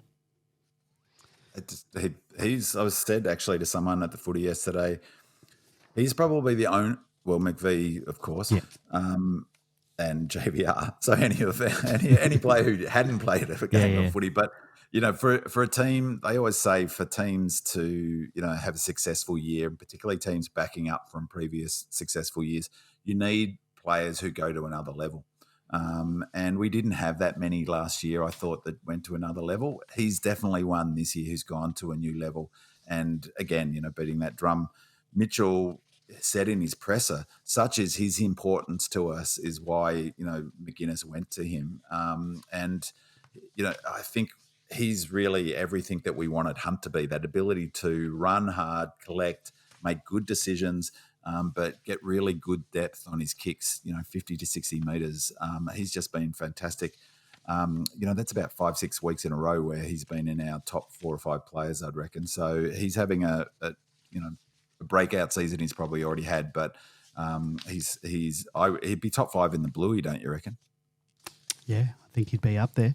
Don't have the Demonland Where is he player in of the the. Demonland coaches votes? I haven't. I don't think it's been. It hasn't been updated for this week, or Whispering Jack might have done it already. But he was 9th last week, and I'll have a look while we're doing the next one. What his metrics were for this week, whether he would have definitely been in the vote, so he would have gone up. Just so Whispering Jack has updated it. 1, 2, 3, 4, 5, 6, 7th. He's gone up to 7th on the back of this. So he's Petrarca, Viney, Oliver, Brayshaw, Gawn, May, Rivers, Lever, Lockie Hunter, Kozzy Pickett, and Christian Salem rounding out the top 10. And this season, just speaking to his season, he's played all 22 games. He's time on ground 77% of time, so he's on there all the time. 386.3 metres gain. He's averaging, this is a really important one, he's averaging a tick over 20 disposals per match. For a halfback flanker, that's a hell of a lot. That's good going. 20.5. I wonder whether he'd be in the All-Australian squad at this conversation. I don't think so. I don't know. He's averaging 6.3 contested possessions, so a third of his disposals are contested possessions. A third of his possessions. He's marking 5 times a match on average. He's only scored a couple of goals, so his average is 0.1. 2.3 tackles. Pressure acts 10.5, and just comparing him to Jake Bowie, the player ratings is a very the industry put a lot of weight and respect the player ratings. My understanding is it's so much so it's part of contracts and bonus payments and such like. He's averaging 10.3. His player rating this year, sorry, not average. His player rating, which is like a rolling window of I think over 15 months, I think, is it? He's 10.83 and Jake Bowie's 8.2. So, that's a relatively big gap. And I think from memory, Maxi's 12.2 or something. So just shows the sort of the level he's playing at this year. Let's get on to Jake Melksham. And before we get into talking about Jake Melksham exclusively on Demonland, I'll be interviewing Jake on Wednesday morning. So sometime later in the afternoon on Wednesday, that podcast interview should be available. So check out wherever you get your podcast from, wherever you're listening to this podcast. That's where you'll find the Jake Melksham interview. It should be up on Wednesday afternoon. So look forward to that one. Deceiving says, an absolutely outstanding game from Melksham. He completely nullified 𝗙cie, who was even run on the ball to try and get him into the play. Having seen this, and with Fritsch coming back in, can Jake still effectively play that defensive forward role on the opposition tall interceptor? Prestige D adds, surely Melksham has cemented his spot for the rest of the season, regardless of whether Fritsch, T-Mac or Grundy play again. He used to cop heat for putting on no defensive pressure and only being an offensive-minded player who was ineffectual when the opposition had the ball. But the role he has played this year, nullifying the opposition's intercept marker, has been a great transformation in his game and important going forward for the team. Travy14 says, I've long been an anti-Melksham person, but I think he's crucial now and he has been part of our team going forward, even with Fritter coming back. What's the panel's thoughts? Brew Beauty adds, Milkshake has become one of our most important players, kicks goals, should have had 5 yesterday, and his shutdown role on the opposition's best rebounding marking defender has been key. Well, few of us would have had Melksham on our bingo cards going into finals at the beginning of the year, but injuries have opened up a spot for Jake and it's given him the opportunity and he's taken it with both hands. He was fantastic once again in that defensive forward role. He kicked 3 goals, 4, could have had 5+ easily. He's held down the fort whilst all of our other forwards have been sidelined with injuries. And we'll talk about our forward line makeup next week and into finals with some key players available now. But first, Bin-Man, your thoughts on Jake Melksham and his role yesterday? I've always been a Jake Melksham fan in terms of his ability. I was always critical of him, for a couple of 2 or 3 seasons for his flaky tackling and pressure. He's totally sorted that. And he's gone from, again, I've been terrible with being accurate this year on who's going to come in and who's gone out. And, I would have, a few weeks ago, I would have thought, well, he'll come out. He's holding down Petty's spot, for instance, or, Grundy will definitely come back in because Goody wants 3 talls. And, the game's come to him a little bit because of this diffuser role that the pundits are talking about, and he's become the best in the business. So, he shut down, who's the guy from the Roos that we talked about? We talked about Aidan Core. Aidan Core, yeah. We talked about... who else has he played on? We had a whole list of players. Was it Vlosten or certainly the Sicily? He wasn't on Wiedering last week, I reckon. No. There was the media was saying he was, but I'm pretty sure he was on Wiedering. So he's done some brilliant jobs. But what he's gone up, where he's brought his game to a different level, and why he's a lock now is won that role. So every team that has a intercepting defender, every team has one. As I said before, we've got 2, which puts us in a huge advantage. But, if we play Port, he's going to go to Aaliyah. Everyone knows that. So I think that brings a lot of certainty, and everyone knows he's going to do a job. The other thing is... Harris Andrews.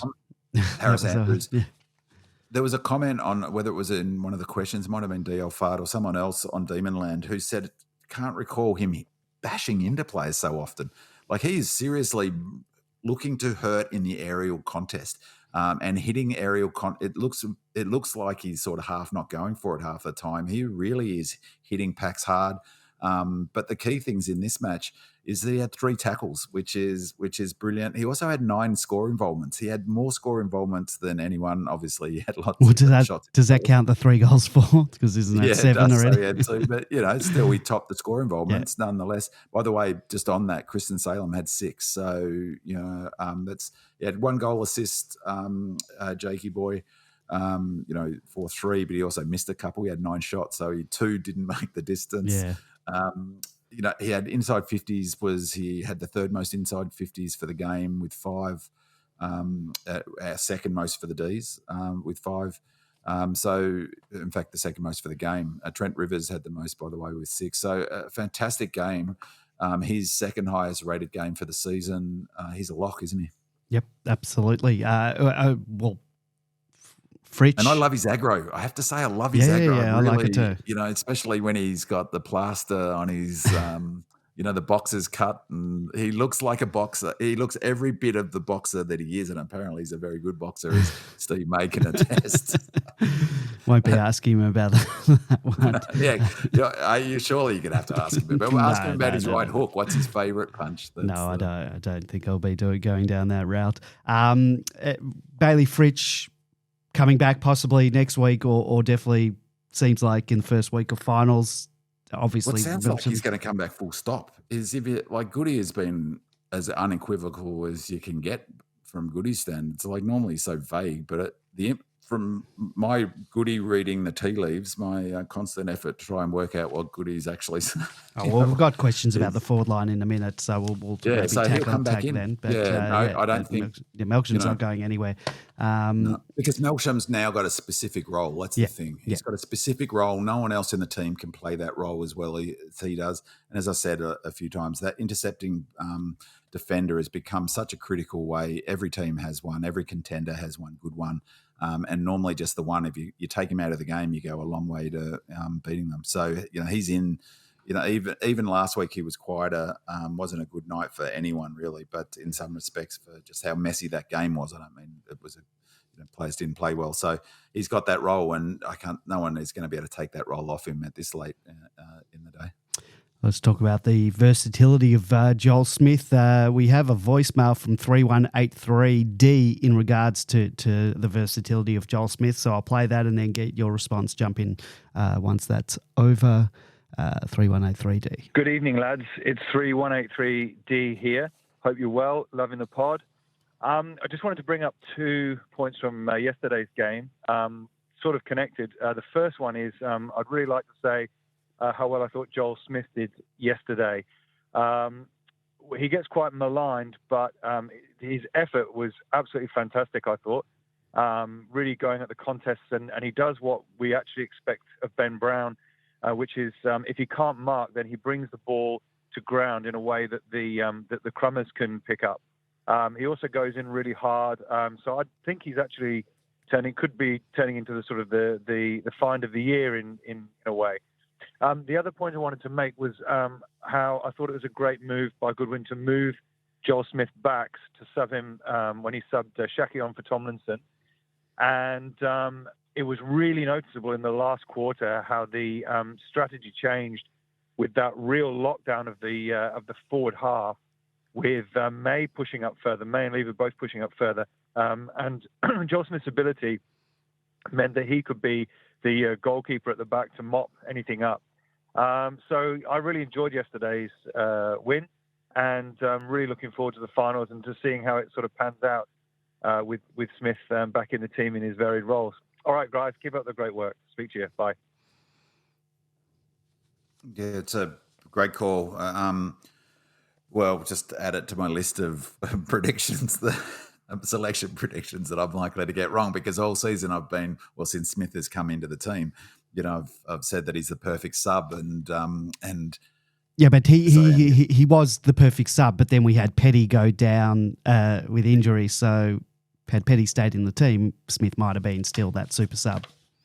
So the question mark I have on Smith is, can he go back? I don't like him back. So I 3183 is completely correct. I thought he was brilliant, and he's right in a way that that's a tough call playing that sweeper role, because then you are one out. It's just you, and you're the one in the spotlight, and that's why his pace is so important, and that's why Tomlinson's pace is a worry, because you can't play that role and be slow, because you've got to cover too big a territory. You're covering a big zone. If they get it out the back, you know, if they change lanes and bring it in a different way, you've got to be able to read it and get across. And even if you read it well enough, you've still got to sprint to be able to get across and make a spoil if they're bringing it in, that tic-tacking, you know, the ball tic-tacking down the ground the way it does. He also pushed up really high a couple of times and made some spoils to trap them in. To keep it in our forward half, and to trap the ball in our forward half, tracking his forward all the way up the ground and getting spoil. And that's on the back of incredible athleticism. So for me, what he brings is his athletic ability is sort of, you know, it's like a backhand compliment sometimes, isn't it? But he is brilliant, and it's become so important. Like he's quick, he's genuinely quick, and he's also super fit, so he can do some of the kilometres that all team defence needs. That Tomlinson's super quick too, but the difference is Smith's got fast striding speed, so he can run 100 metres or 80 metres at a pretty good clip after accelerating quickly.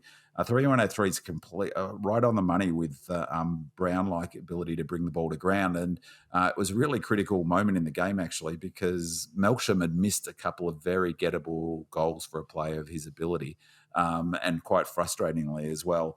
And the goal that he got was pure and simple from Smith not giving up in a contest, an aerial contest, the one that he booted off the ground, you know, from 20 metres out, which was a beautiful goal from 𝗟𝗍𝗃𝗀𝗁. But that was only because Smith got a late hand in and brought it to ground. And it was I'm just watching it on the homepage of Demonland, the video of the week, and I just saw exactly what you're talking about. He extended one arm up and just got it on.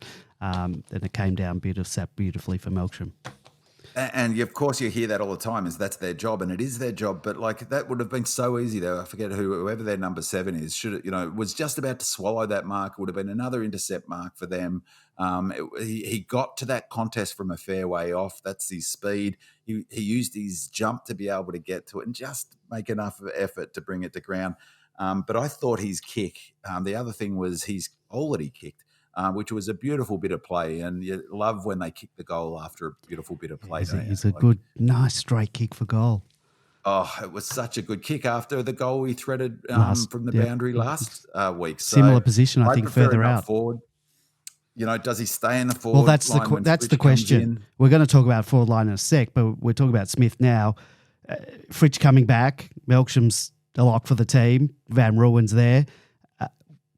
Question mark on T-Mac, we'll talk about him in a sec, but does that leave a spot for Smith up forward? Well, I wonder whether there's some, the idea of having Tomlinson in, even like deliberately bringing him out at three-quarter time when the game needs more, when it's a battle early on, you have your Tomlinson, and as the game opens up and his lack of pace maybe gets exposed, that's when you take him off and you've got Smith up your sleeve that you can throw back and you lose nothing. In fact, you gain because everyone else is slowing down and you're injecting a player of his athletic ability and speed in the back line. So maybe Goody's trying something, in that space, and maybe that's what 𝗟𝗃 was about as well. But yeah, it's a real conundrum, isn't it? Yeah, with players coming back, it's a good problem to have rather than players going out, and it's who's going to replace them. Let's talk about the forward line now. We have a couple of general comments about the forward line going forward, as well as some comments from George. I'll read out all the comments and questions first, and then I'll play George's little clip about the forward line, and then B-Man, you jump in with your 2 cents. Rue Beauty says, do the panel think we could play a forward line of Smith, Fritsch, Melksham and JVR as the only real tall? I don't think T-Mac, having missed so much footy both this year and last year, will be the hero a lot of supporters are pinning their hopes on. Travy14 says, I watched T-Mac in the VFL today and think we need to have him in. We can't have Petracca, Sparrow and Melksham taking ruck contests in the forward line. T-Mac played very well, led up and presented, kicked 3 and took a few marks. Played the exact game we need from him at AFL level. Does he come in? The only issue we have is when Fritter comes back, we can't have T-Mac, Fritter, Melksham and Smith in the same team, as we've just discussed. Lazy adds, have we missed the try T-Mac to see how it goes boat? I know Travis said earlier he was decent in the VFL, but I feel that every selection from here on in won't have room for experiments. Bigfoot says, wondering what the panel thought about the selection of 𝗟𝗃 and then the use of him as a sub. I would have thought it would have been a good opportunity to get a look at him for a full game on the eve of finals. From what little we've got to see, it's a no from me, but I guess the footy department knew what they were doing. We've already talked about that. Deceiving says, having seen Smith forward and back and Tomlinson back, it seems Smith is the better option overall of the two. Tomlinson out, Smith back and Fritsch in seems an easy change. Does that leave us too short, small in the forward line, or is the speed and agility potential an advantage? Supreme Demon says, we still seem to be tinkering with our forward line, seeing as he played well at VFL level, kicking 3 goals. Should we bring in Tom McDonald against the Swans? Where do we find room for Bailey Fritsch? I thought Joel Smith had an excellent game today. He's the ultimate swingman playing up forward and in defence. Where do you think his preferred position is? I think he is an ideal forward pocket. D. Old Fart says, T-Mac playing a solid game for 𝗟𝗃 on the weekend is only his second game back from an extended injury break. Fritter seems likely to return for the Sydney game and is an automatic selection when right. Melks has been excellent as both as the defensive and goal-kicking forward in Fritter's absence. Joel Smith adds something different to our forward line with his pace and attack on the ball. Given that the Sydney game is our only dress rehearsal before the finals, who plays and who misses out next weekend? I don't think we can play all of them together in finals. I'll now play the audio from George about our forward line, and then Big Man jump in straight after that with your thoughts. Forward line. The Melbourne forward line. Well, this has been a topic of conversation for pretty well all the season, and here we are in round 24, and we're still talking about it. As the coach said in his post-match interview, nothing's off the table. But the reality is that we haven't had much on the table in the first place because of the hand we've been dealt with by the injury gods in particular. Don't need to tell anybody that we've had no T-Mac, no Fritter, no Ben Brown for months on end in the season. And while we thought we had a solution in Harry Petty, that fell over as well. So for the last considerable time now, we've been fulfilling holes. But the good news is that we sit at top 4, which is now locked in for the finals. Jake Melksham cemented his spot in the side and has produced some winning efforts up forward. Also, Joel Smith looks to have found a nice hole in there as a second tall in the absence of all the others. And, of course, Jacob van Rooyen, who we thought would play limited time up forward this season, has turned out to be forced to play considerable amount of time and is a lock for, not only for finals but probably for the long-term future as our full forward. In the background, we've got the hope of 𝗍𝗏, who played his second game down at 𝗙𝗶𝗀𝗁𝘀𝗁 and kicked 3 goals. Fritter, according to the coach's post-match interview, once again will be a player this week. So hopefully, even though it's round 24, we actually might have the opportunity, not having to win the game necessarily in Sydney. We might have the opportunity to see whether these 2 players, at least in 𝗍𝗏 and Fritter, are able to fill the holes that we need up forward as we enter into the final series. One concern we have with the forward line, it's been watching for a couple of weeks, and it's probably a nature of the lack of tools that we have up there, is the setup at centre bounce. We continually have 3 smalls sitting at the traditional half forward line. When the ball comes out of the centre, it's never a free-flowing activity. There's always a short, scrubby kick of some sort. And like in this game, Hawthorn just set 𝗙cie up at the traditional centre half-back position, and with his height and skills, there wasn't really much competition, simply because we have people like 𝗍𝗲𝗀𝗏, Neil Bullen, Chandler and Bailey Laurie, who are not over endowed with height. So unfortunately, we keep losing these scrubby kicks coming out of the middle at critical times. So I'd like to see us move one of the 2 forwards further up the ground. We currently are playing, for example, on the weekend we were playing Smith and we were playing JVR, both in the goal square. Unless the players in the middle come out of the ground and kick 75 metres, the ball's never going to get to the tools. So I think some adjustments needed there. There's a little bit more with the forward line. I think the back line situation also has problems, and that will affect the forward line, but we'll talk about that a little bit when we get to the back line component as well. Well, we already talked about the back line, George. Get with the program. Yeah, get with the program, George. What did he say? Is not over endowed with height. That's a very polite way of saying short. Well, I don't think Bailey Laurie's in the team as a key forward. Well, it's interesting that you mentioned Bailey Laurie, because I know there's a question about Bailey, and I won't talk about his game because we'll answer that question. But he's in the mix in terms of the selection, because I mentioned last week I was sure 𝗟𝗏𝗀𝗀𝗀 was going to come back in based on the game he played at 𝗚𝗏𝗀𝗀𝗁𝗀 against Carlton.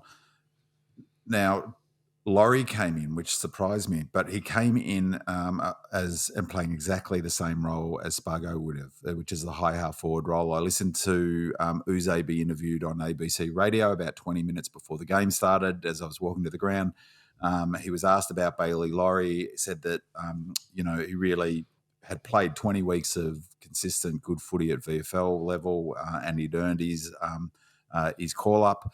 And that the role he was going to play explicitly was the high half forward role. That's 𝗚𝗍𝗂𝗍's word. So he came in to play that high half forward role that I've talked a lot about this season, that we played the clip from Daniel Hoyne to define what that is. The player that gets up and down the ground and is key to the defensive running. Laurie came in to play that role. Now, why it's relevant for this conversation is that if Fritter comes in and Smith stays, a forward's got to have to come out. It's hard to roll through, and maybe that would be Laurie. And but you give up Laurie or 𝗟𝗏𝗀𝗀𝗀. If 𝗟𝗏𝗀𝗀𝗀 might come in and replace Laurie, I don't think that will happen. I think Laurie will keep his spot, and deservedly so. But then you lose a high half forward, and that's a problem because the high half forward plays a critical role in an all-team defence. All players do. All players have to run and gut run all game. But when an opposition do what Hawthorn do, they're trying to pull apart an all-team defence. And it's the gut runners who cover the ground. So if a Bailey Laurie can gut run across and stop a switch, no one sees it if the opposition can't make that switch and instead, as happened in the second and third quarter, kick down the line to a contest and it comes back the other way because we intercept market. No one notices that it's because of the work the high half forward's done in Laurie and our other athletic runners are Langdon and Hunter play a key role. So it's Nibbler, Langdon, Hunter, normally Spargo, but now Laurie, who play that key running role. Now, if you take Laurie or Spargo, whoever it is, out of that mix and replace it with another tall, Fritter can't do that. Smith might be able to do that because he's so fit. And then Chandler needs to up his kilometres that he might run. And I think that's what happened, as I said last week in the Blues game. We're exposed a little bit in terms of their ability to transition the footy, and a little bit in this game, but it didn't really get hurt on turnover. But Chandler, we want him closer to goal. So he's what is called a speed forward, and your speed forwards are 𝗍𝗲, at 𝗙cie, it's 𝗟𝗻𝗋𝗋, and of course Chandler. But Chandler's been playing a hybrid role. You know, he gets up and down the ground too. All players get up and down the ground. When you look at when the ball's pressed up in the opposition's defence, or in our forward line, all 36 players on the ground are in that area. So the question mark about that high half forward role is going to be really interesting, because if you keep Smith in there, you've got to have someone out of that forward line. If we've agreed that Melksham's not going anywhere, then you've got to take out a Laurie potentially or a Spargo, in which case someone's going to have to cover those kilometres, which loops all the way back to T-Mac. And I can't see how T-Mac can come in terms of his inability to cover the ground. Like, it's not just having a marking forward anymore. Goodwin has long been wedded to this idea of the third tall. But if T-Mac can't cover the kilometres that he would at his best, I don't think he can come into the team, particularly if you lose that high half forward role. So it'll be a fascinating selection this week. But I just urge, Goody's said this a lot, and he said it in his presser on the weekend, is the season starts again. It's a new season. You'll hear Goody say this multiple times, is that the finals is a new season. So I wouldn't see this game against Sydney as a dress rehearsal. For no other reason, we've got a bye. And also the SCG is so small. So, it's got some weird permutations, this game, because we may not need to win it. For instance, Sydney may not need to win it. It's on the SCG, which is a joke of a ground as well. It's a postage stamp, so what does that mean? Can you afford to bring in an extra tall? So, there's a lot of complexities in what could happen. So, it'll be fascinating to see, but more fascinating to see first week of the finals, that's for sure. I think Sydney do need to win it. They might not be able to jump St Kilda if St Kilda win, but there's they might not want to play. Like GWS could win, and they won't know that in our game. Well, so we'll know I think that game. We'll know our permutations, but I don't think they'll be fully. Well, I think if Saints get beaten, they're in. I thought Sydney were a lock. So Sydney are locked for the finals, but they could get if St Kilda lose and Sydney win, Sydney get a home final against St Kilda. I'm sure they'll want a home final against St Kilda. If they lose, they potentially play St Kilda here at the MCG, right, so there's a bit riding on it, they play Carlton if GWS win. And I don't think they'd want to play. I don't think they'd want to be playing Carlton at the moment. So right. I think for them, a win is the most preferable option for them. Not that they'd probably want to lose anyway. So you're right. I mean, I hadn't considered. So they're playing for something meaningful. They are. They're playing for a home final, basically. I think if St Kilda win, the great irony will be, Andy, is if we end up playing the Pies first week of the finals, because of that, we play at home at the MCG against the weekend Pies, which would be my number one. Well, we're going to talk choice permutations because of the Petrarca shambles. That would be sweet irony. Yeah.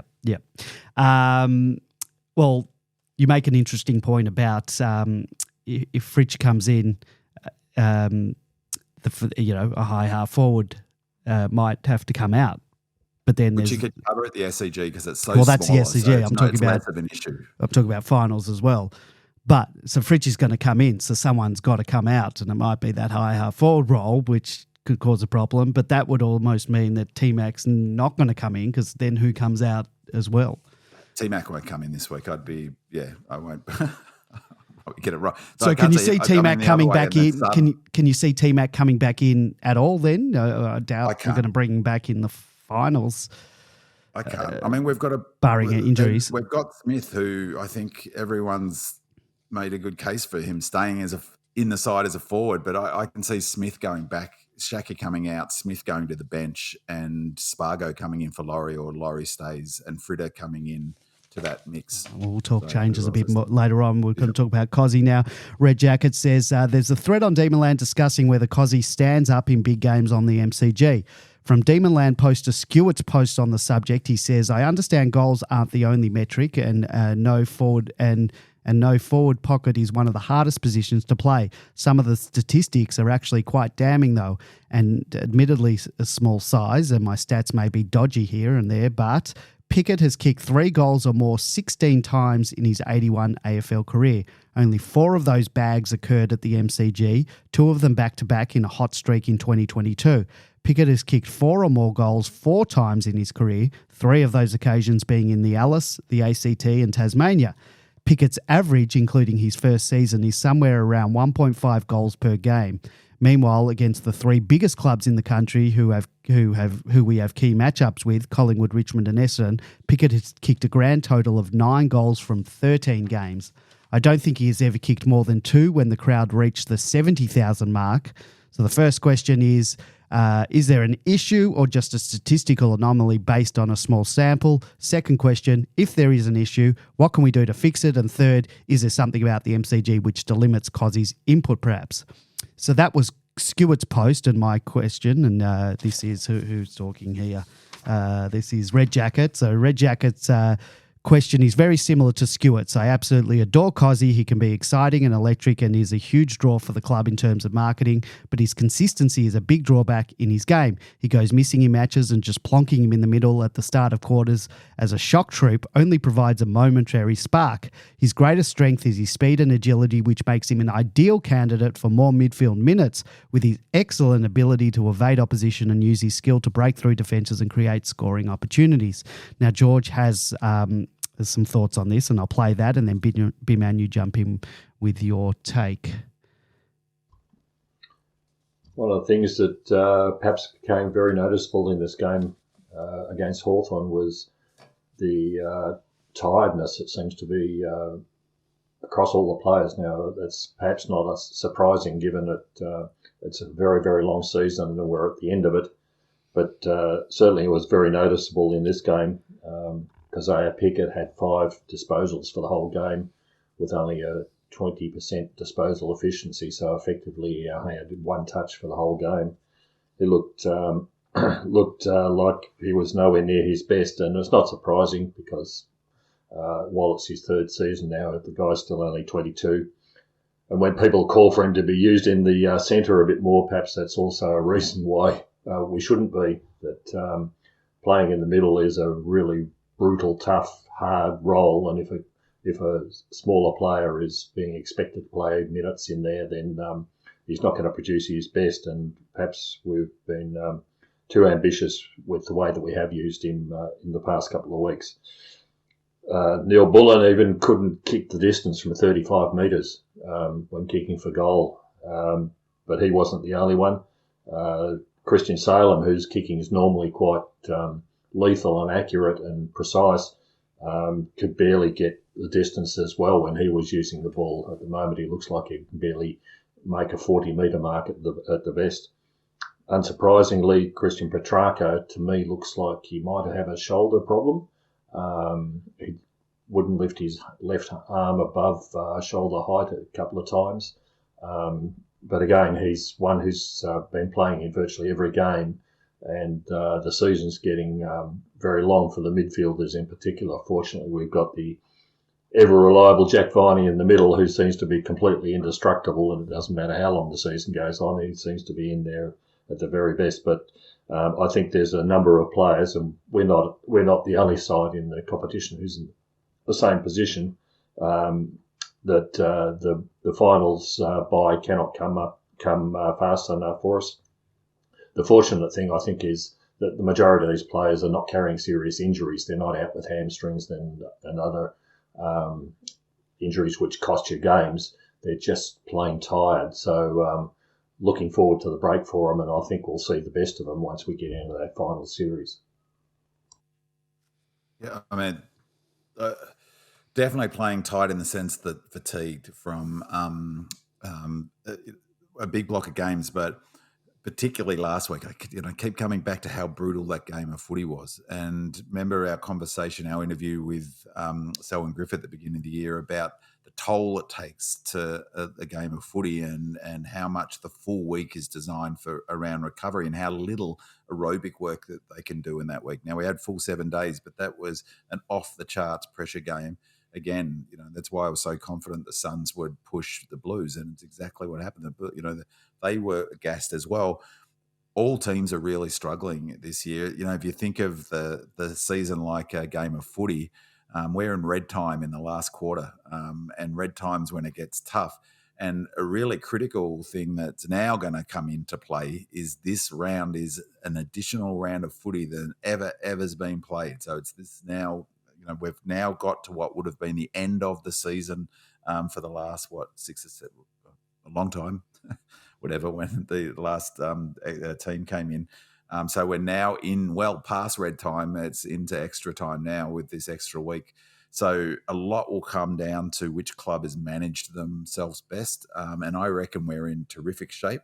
I think George's right. We don't seem to be carrying the injuries that we so evidently were at this time last year, whereas other teams look really seriously banged up and have got the telltale bandages. On 𝗍𝗀, I think that, it can't be underestimated, the pressure. Like I keep coming back to it. It's hard to see.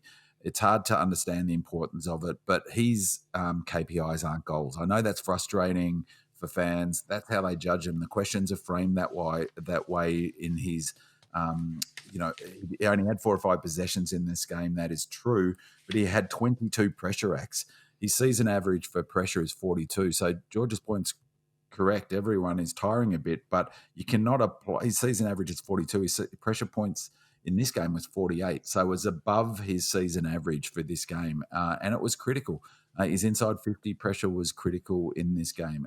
It can't be underestimated. That's what Goodwin would probably say if asked. The pressure is what we're looking for. By way of comparison, he had 22 pressure acts.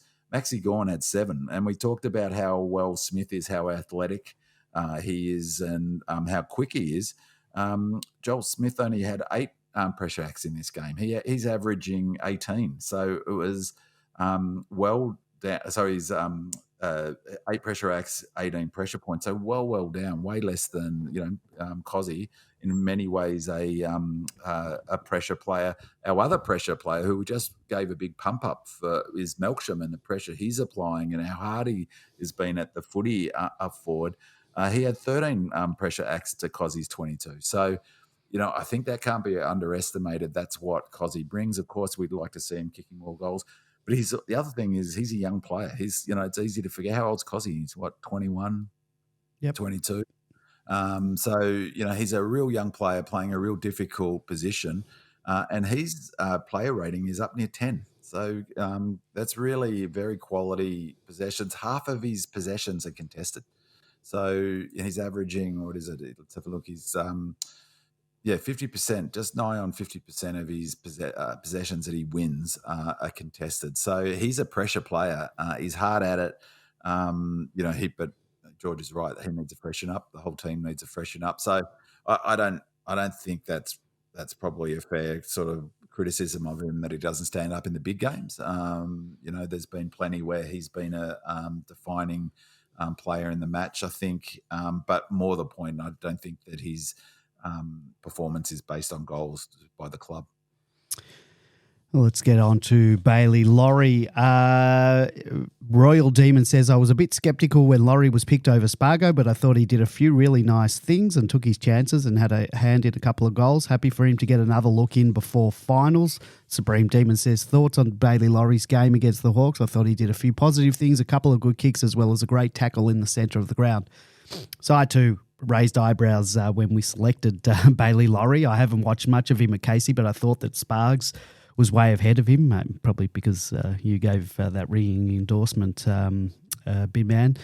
I'll get us. I thought he was up in the pecking order, but Bailey did quite a few nice things, and considering it was his first full game and next week is, for all intents and purposes, a free hit, why not give him a crack? 14 disposals, 2 goals, 2 inside 50s and 2 score involvements.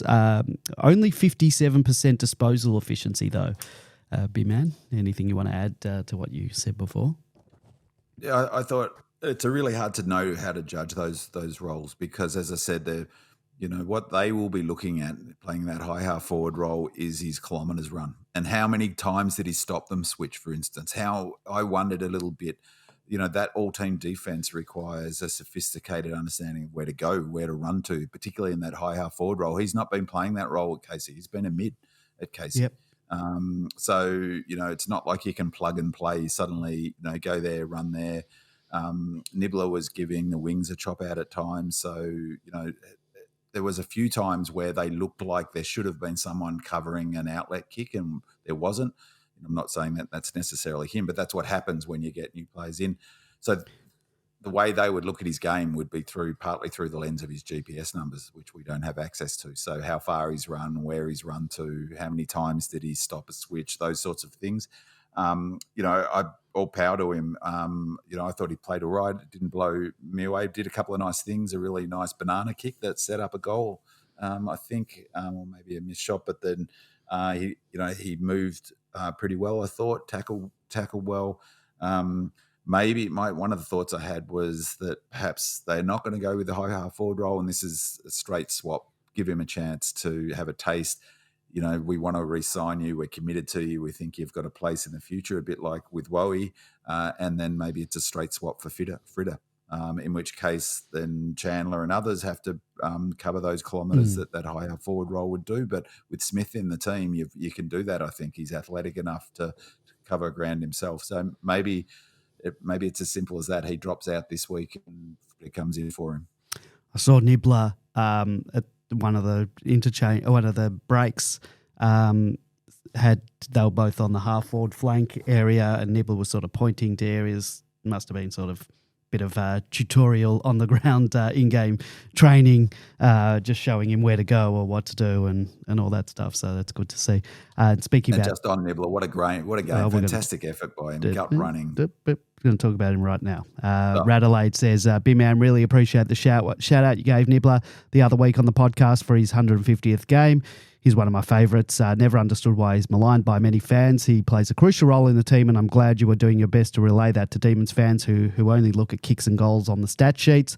However, how does a player not make the distance from 40 to 45 out from goal? We can't afford that in finals. And he wasn't the only one who didn't make the distance from 40. 𝗙cie didn't. I think maybe 𝗟𝗏𝘀𝗁, definitely Salem. Twice. And there was Hunter twice didn't make it. Yep, there were one or two others. So B-Man, George has earlier said it was due to tiredness, maybe. Is that, do you agree with that? And then you could talk about Nibbler. It could well be. I mean, last week's game would have taken a hell of a lot out of him. Nibbler's numbers, by the way, were way down on pressure, so he was probably fairly fatigued they would have been fairly fatigued from last week. I've got a theory that at the MCG in those late games, when it starts getting cold and dewy, that the ball doesn't travel as far. So that's my theory, is that simply the heavy air, heavy atmospherics, because that's what I'm thinking. Or a flat ball. We've just unluckily got 6 flat balls kicking for goal. I saw a few Hawthorn players easily make the distance, so they were using the same balls. So I don't know. Did you though? Well, they did. A first gamer comes on and he's able to kick those distances. Scoring efficiencies from inside 50s. Go Lordy says, hello to the panel and congratulations on the consistently excellent podcast you give us each week. I've been looking at our efficiency in front of goal and the stats show we are pretty average. From 61 entries, we scored 13 goals on Sunday, or 21% of the time. The Hawks achieved 23%. In the game against Carlton and North, we were equal with the opposition at 17% and 22% respectively. Like the Hawks, the Tigers were more efficient than us, 33% versus 27%. The last time we were better than an opposition was in the Adelaide game, 27 to 24% efficiency. I'm not sure what to make of this except to draw the obvious conclusion. If we have more entries, we can afford to be less efficient and still win.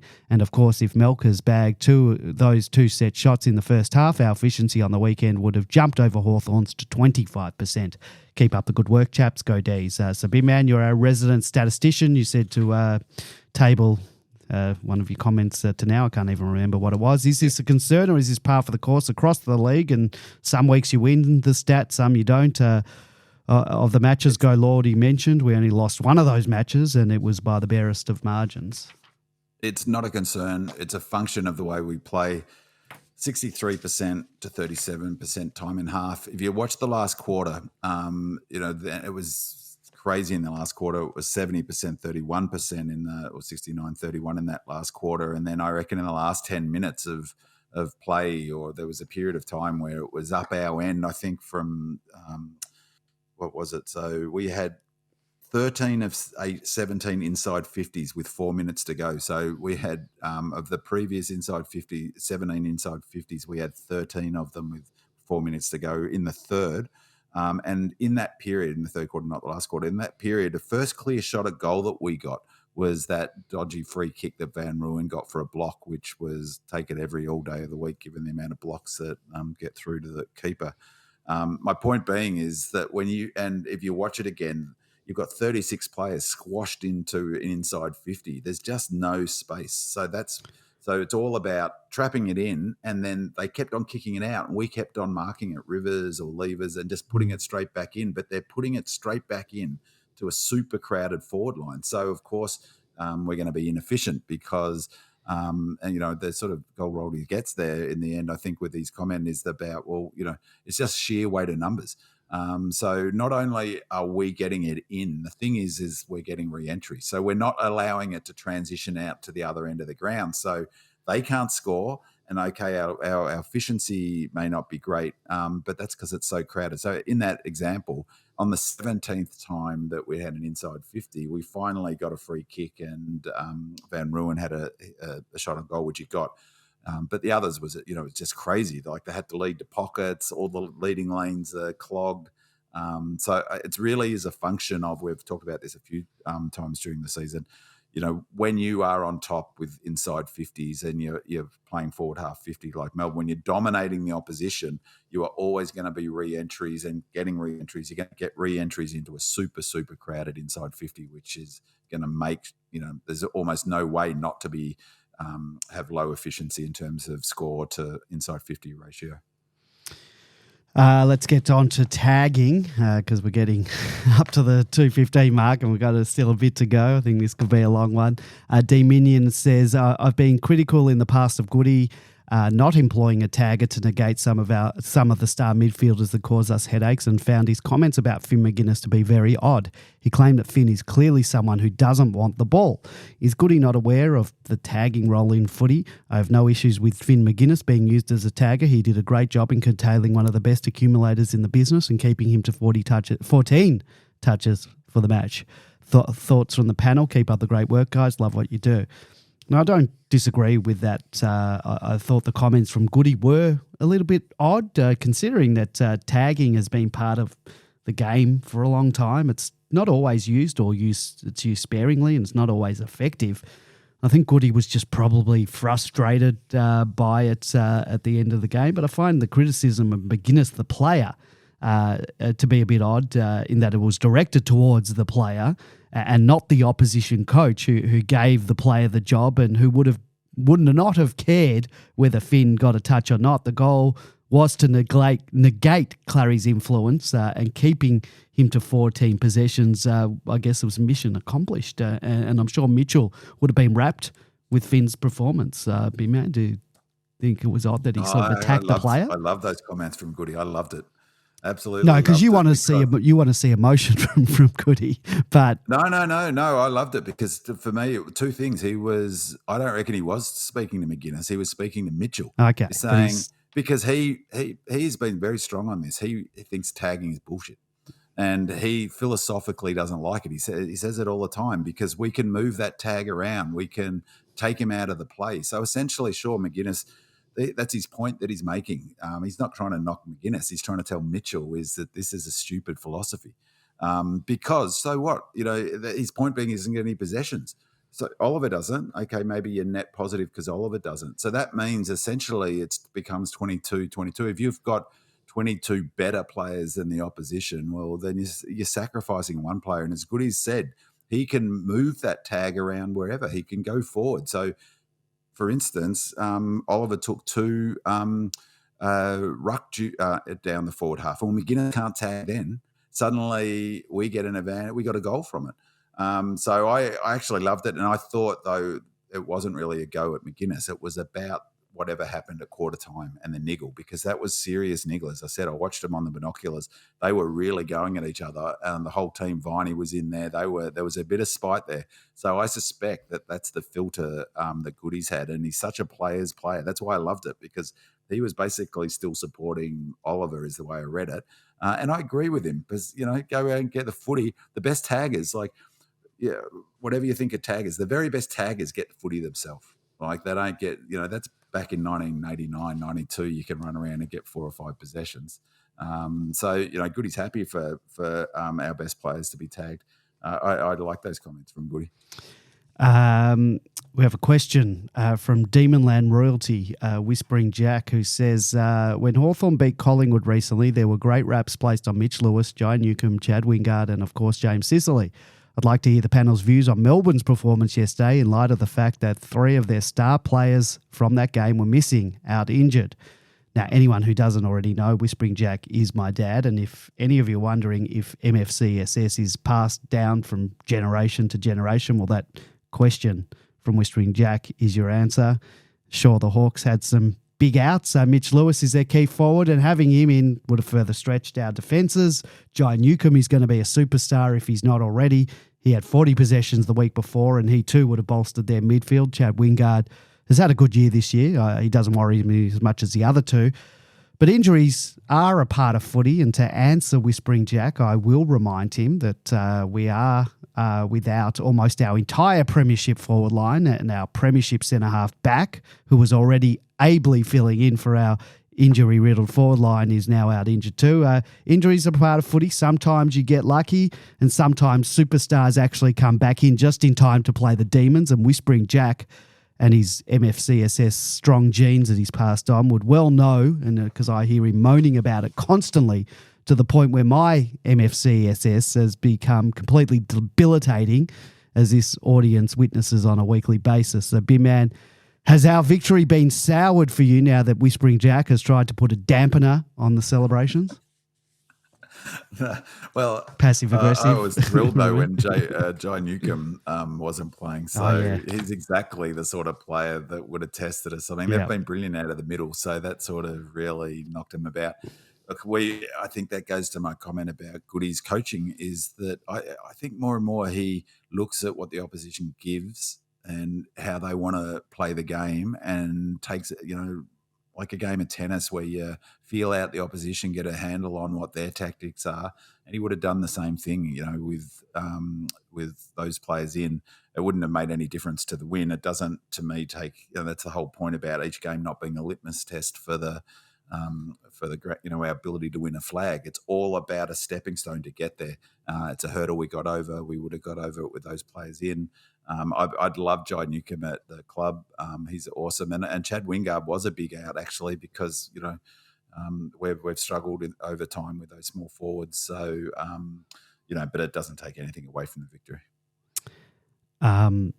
Whispering Jack tells me that he listens to the podcast, but I'm not sure whether he actually does or not. So this will be good. I'm not going to say anything about anything I've said. So Whispering Jack, if you listen to this portion of the show, let me know that you listen to it, and then I'll know whether you listen to the show or not. About the Arc, 𝗟𝗶𝘀𝘁𝗀 says, I would love a 5-minute rant from Big Man. Getting other time. But I'd love a 5-minute rant in regards to the AFL and the way they've handled the whole Arc review when the umpires calls, an umpire calls disasters.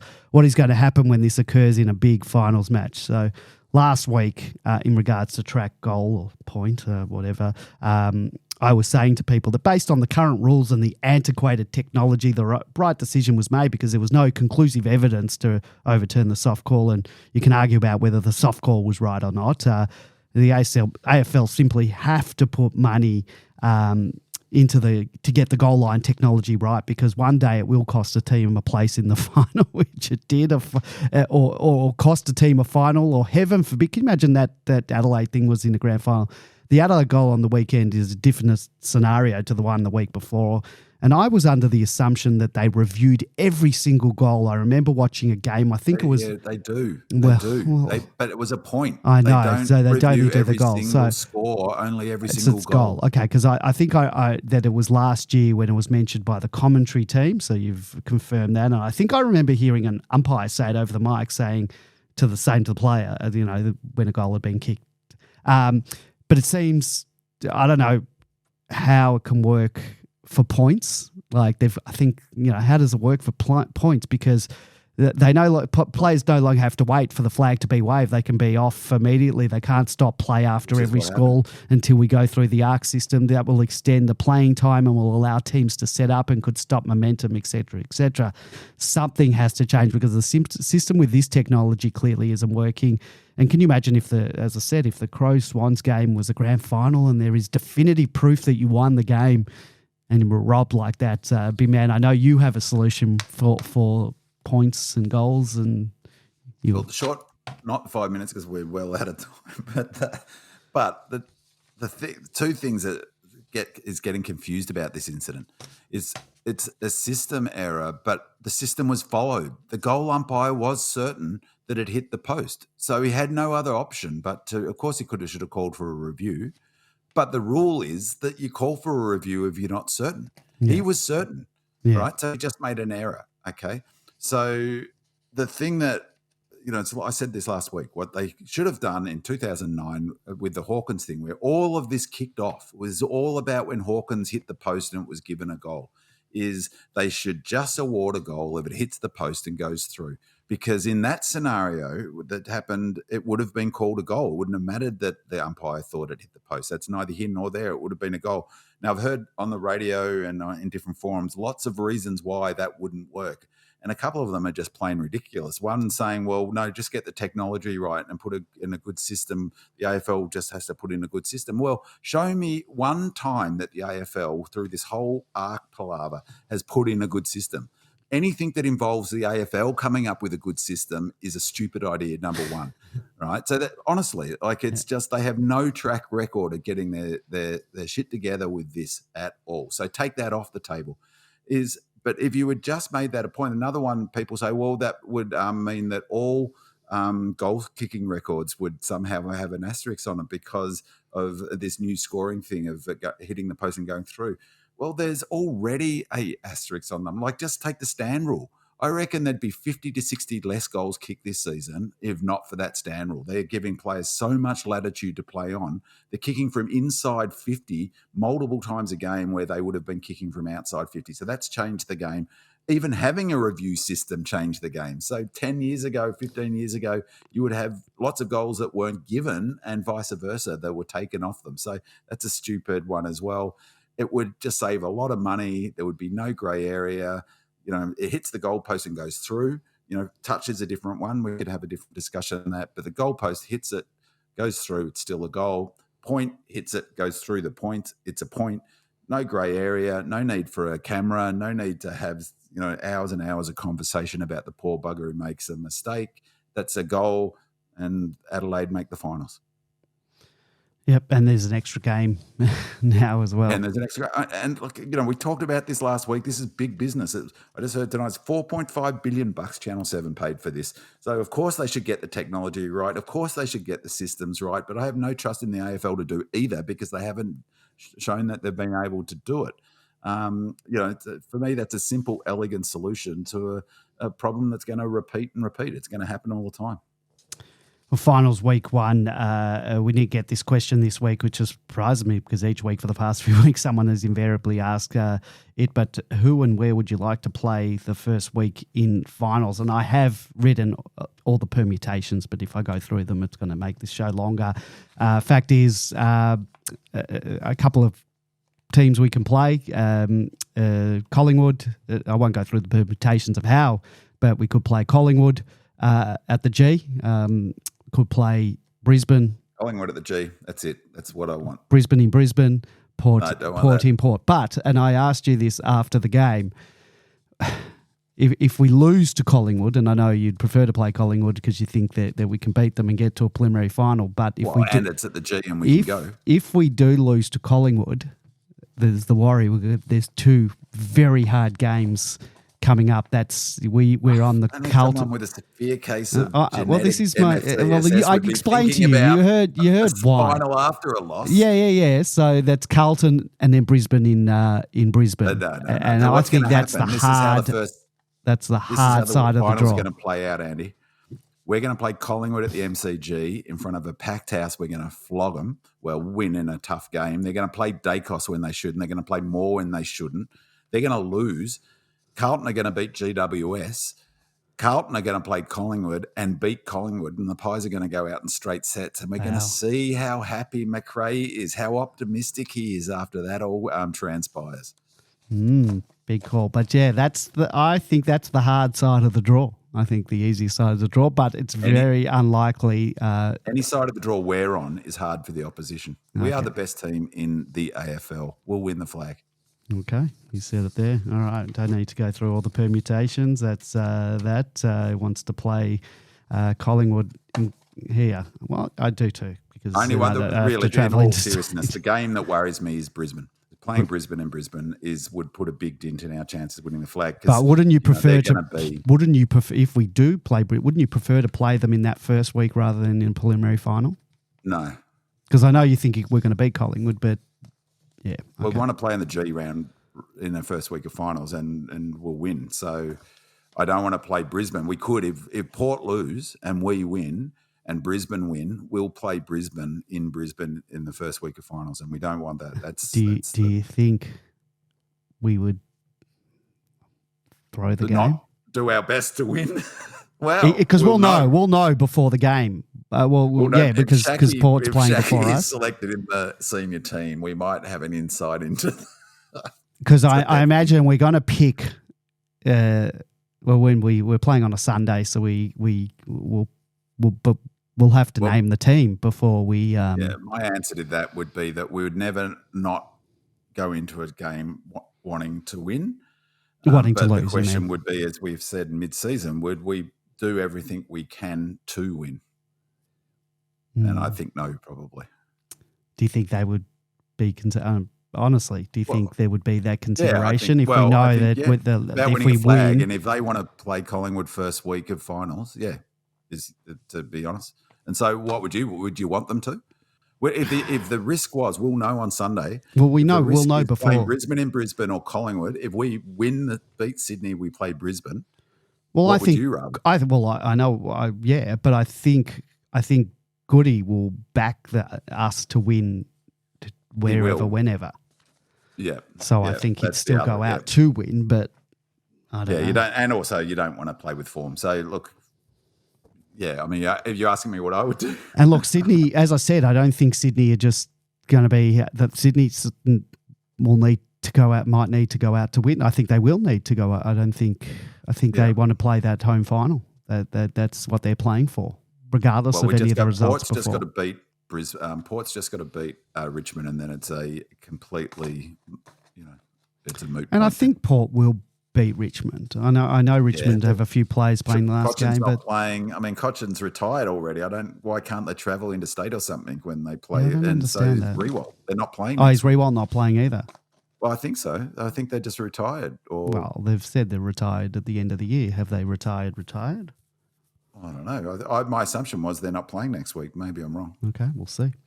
The 𝗚cie Demons Premiership defence continued its problematic end run with its third single-digit defeat in a row on Sunday after going down to Carlton by 8 points and losing at home to Williamstown the week before the bye by a single point. 𝗚cie has fallen from being in top 4 calculations a month ago into 7th place and a wildcard playoff against 10th place North Melbourne to remain in the finals race. The 2-point loss to Brisbane Lions was all the more galling as it took place at the club's home fortress after its early dominance had seen it build up a 33-point lead by early in the second term. However, the Brisbane team regrouped and turned the game on its head after the 10-minute mark of the second quarter, booting 10-10 to 5-5 for the remainder of the game. Tom McDonald with 3 goals, 14 disposals and 5 marks, was putting his hand up for a recall. Brodie Grundy with 37 hitouts was winning the ruck duels against Darcy Ford, and Luke Dunstan was racking up another 30-plus possession game as well as snagging 2 goals. Charlie Spargo had 23 possession, 10 marks and a goal, and newly signed Tajwa Woden had 20 touches as well as a goal. The player of the most interest, however, might well be unlucky defender Daniel Turner, who returned from a break with injury and was right in the action with 25 touches and 8 marks. Young key forward. Young key forward Matt Jefferson was busy early but faded, as did veteran Michael Hibberd. Big Man, you said you didn't see the game. Neither did I. That was Casey from Casey's review. So I guess there's not much else to talk about it because none of us saw it. So let's get on to changes. With the Demons guaranteed a double chance, the opportunity is there for the D's to rest some players. We will know by Friday night whether Collingwood has sewn up the minor premiership and therefore 4th place means a game against Collingwood at the G. In any event, with the Lions playing a twilight game on Saturday and Port playing before us on Sunday, we will know exactly what a win and a loss looks like for us in terms of who and where we will be playing in the first week of finals. Demon WA asks, do we rest key players and back ourselves to smash the Pies in week 1 of the finals? Supreme Demon asks, who gets dropped this week against the Swans? Cozzy Pickett was poor, but I have faith he will bounce back this week. Adam Tomlinson is as slow as treacle, second person to say that, but he allows Jake Lever and Stephen May to play with more freedom when we have 3 key tall defenders. But would it be better bringing in Michael Hibberd to play on the Swans' dangerous small to medium forwards? As we know, he's done well on Papley. Got a voicemail from 𝗟𝗶𝘀𝗁𝘀𝗁, Uncle Mate. I'll play that. Hey boys, 𝗟𝗶𝘀𝗁𝘀𝗁𝘀 here. I just thought I'd give you a call. Question: do you think we should be throwing the game, given Collingwood beats Essendon? Do you think the Demons should just pretty much rest everyone and maybe throw the game and make sure we have a game against Collingwood first week of the finals? I think we just don't want to play Brisbane in Brisbane if we can avoid it. So, what do you think on that? And interested in hearing your changes for the week. Thought Track and Clary had pretty quiet games, but I was really impressed with McVee. Rivers is going to a new level this season. I wouldn't be surprised if he's the future captain of the club. Yeah. All right. Have a good call. Thanks, bye. All right, I hadn't listened to Salty's audio, but he's spot on. So I was obviously channeling Salty. Yep. So there you go. So you think we do the Freo? Isn't that what Freo did that year that caused all the help? That's why we've got a bloody pre-finals bye because of that. I mean, can you see us resting Max? I mean, I don't know. No, I can't. I can't see. Yeah. I can see us using the bench in the same way we did in the North Melbourne game, and I'm sure, and probably in this game too, and limiting minutes for sure, absolutely. Yeah, look, it's Sydney. So will the Swans. Sydney have been playing very well, so it's not going to be like I guess if we get on top of them and crushing them, we definitely will use the bench a lot, but I can't see us being in that position. Oh, we do have George has provided us ins and outs that I'll play now. So let's hear what George has to say. Where's his ins and outs? Oh, bugger me! I didn't put it on the thing. Let's give me 2 seconds, big man. You can vamp for 2 secs if you can. I've got no idea about ins and outs this week. I'm not even going to try to guess because I can't get it right. But it will be fascinating to see. You'd think that Laurie gets another go because it's not really Goodwin's style to just give him 1 week unless it's explicitly been framed for him that you're going to get 1 week for the big time and out you come. So maybe it is as simple as he's been brought in and Fritter comes in a direct swap. The one thing I will say is I'm relatively confident that I was very confident Spargo would come in. I'm even more confident this week that Fritter will come in just because pretty much I think in the press Goody said as much. So, all right, I've got just downloading and I'll whack it over onto this other computer so that you'll be able to hear it. There we go. Play it. It's like the equivalent of the movie with watching the download. Yeah, well, that's exactly what was happening. I got it now. Got to turn up. Once again, it's going to be a problem for the selection committee, particularly with our position on the ladder. And the fortunate thing for us as we enter the game on the Sunday is that we'll have a fairly good idea of where we'll actually finish up on the ladder. However, before then, we still have to select a team. Based on what happened this week, I think there are a couple of easy ones. Firstly, Goodies indicated that Fritter will come in as a definite. I think 𝗟𝗍𝗃𝗁𝗍 is a complete and utter bust. So there's an easy swap from those two for a start. Whether they choose to play 𝗍𝗏 as well, I think this is probably their last opportunity. The result is that I think that they may well swing Smith down to the back line to cover the hole because Tomlinson is the other obvious out for me in the side. Whether Hibbert's available is going to be a difficult question, and particularly with Sydney's situation, he may not be as needed as what he would have otherwise been. It appears that Tom McCartan, for example, has been given a 2-week penalty. So the next question is, given the tiredness that appeared in a number of the players, are we going to roll the dice with the managing of a few? The possibility, for example, is do we play 𝗟𝗏𝘀𝘁𝗁 instead of 𝗏𝗏𝘀𝘁 to give him an extra week break? It's a difficult one. With McCartan out, is there the chance to give JVR an extra week's break with Tommy Mack to fill the hole?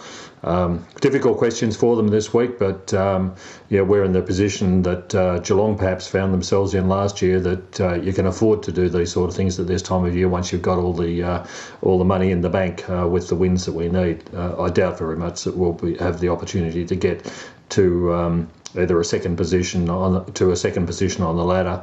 There doesn't seem to be much point going too hard at the game, and I still think we'll beat Sydney regardless, because bringing in people like 𝗍𝗏 and Fritter and 𝗟𝗏𝘀𝘀𝘁 and even Hibbert as well means that we're probably strengthening our position rather than reducing it. So hard job for the selectors with this week. I'm glad I'm not doing the job.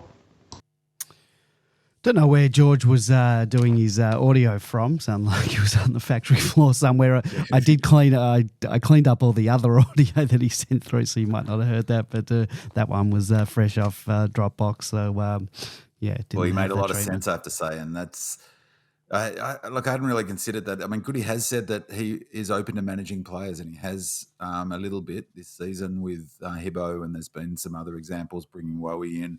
So, yeah, maybe. I mean, maybe that's part of the 𝗟𝗍𝗃𝗁𝗍 thing, is maybe 𝗟𝗍𝗃 was brought in with the thing that he will replace JVR this week, for instance. So maybe they wanted to give him a run last week. I know that's contradicting what George said, but, maybe 𝗍𝗏. I can't see them. I just didn't think he looked fit enough, but maybe he needs the run. I'm not sure at senior level. But he makes a good point, George, about why not. They're not going to get any continuity anyway, because there's the pre-finals bye that throws that out anyway. So why not manage players and protect maybe a kid like JVR who needs a break? So preview versus the Swans. After an up and down start to the season, the Swans looked on the verge of joining the Cats in not making the finals after appearing in last year's grand final. They've won their last 6 matches on the trot and have now secured a finals berth. A win or loss could determine whether they're playing for a home final, which they will know before the ball is bounced.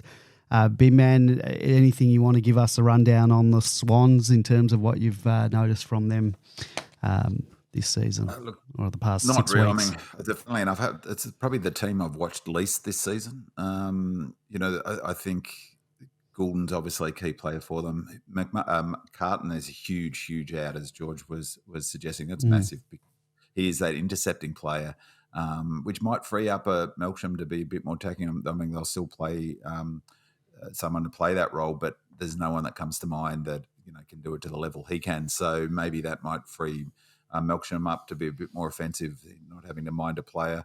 They'll be hard at it. They always are. They value contested ball. They play their own ground really well. I think it'll be interesting. I'd love to see him put a bit of time into Goulden, not tag. Goody doesn't tag, but at least minimise his impact. Selection's going to be, a curious one. I think it's just sets up for a weird game, a weird dynamic. So tactically, it's hard to get a handle on how it will go. They'll want to look to beat us at the contest. That's their strength. But, I think we've definitely got them covered in that area. And really the thing that, hopefully we'll look to cut out the influence of their halfback flankers who move the ball down the ground, and hopefully 𝗟𝗡𝗀𝗀 doesn't get a touch. Not sure who will get if he doesn't come in, but McVie maybe takes 𝗟𝗡𝗀𝗀. He's taken a lot of good jobs, but he's a pretty strong fella. So I think it promises to be a weird game, is what my feeling is. So I've got no sense of I think we'll win, but I've got no sense of how the game will play out. I just hope that we get through it. No injuries, all of that sort of stuff. But, I think the selection's going to be the real curious and interesting thing for the week. Yeah, it certainly will be. All eyes will be on that. And, it'll be interesting because we'll know sort of where we stand, what we need to do or not do before the game. So it's not how the AFL in the lead up in the last 6 weeks, they were absolute. They thought there'd be movements galore. The Bulldogs lost just threw a spanner in the works. And the Adelaide lost. Well, the Adelaide. So if Adelaide had won, that we didn't talk about that when we talked about the ARC thing, but it affected 3 clubs. Geelong, they're out of it now as a result. I saw it before. It was Geelong. Obviously Adelaide themselves, and there was one other club that Dogs, I think, as well. Well, the Dogs screwed themselves. So. I think the AFL are going to change the name of ARC to Fuck. That's it's just been a mess, hasn't it? So. Absolutely. Just ridiculous. Yeah, so it promises not to be. The only game really of consequence is the GWS, which is the very last game. That's good for the AFL when they desire to create drama. GWS Carlton, because I think GWS will need to win that to get in, and that has a cascading effect. But obviously Carlton needs to, I'm not sure whether they keep their 5th if they lose that spot, for instance. They can, if St Kilda win and Carlton lose, then that's the only way they can lose the spot. Right. But I can't see St Kilda beating Brisbane at home.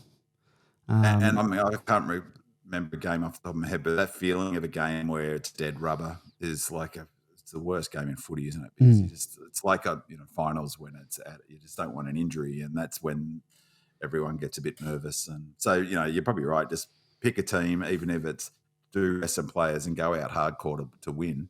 But maybe, as George is suggesting, manage some key players like 𝗍𝗲𝗄𝗏 or JBR and see how you go from there. All right, that's where we're going to leave it for tonight. We'll be back next week. Hopefully a miracle where the D's win and all the teams above us fall in a heap, Bradbury style.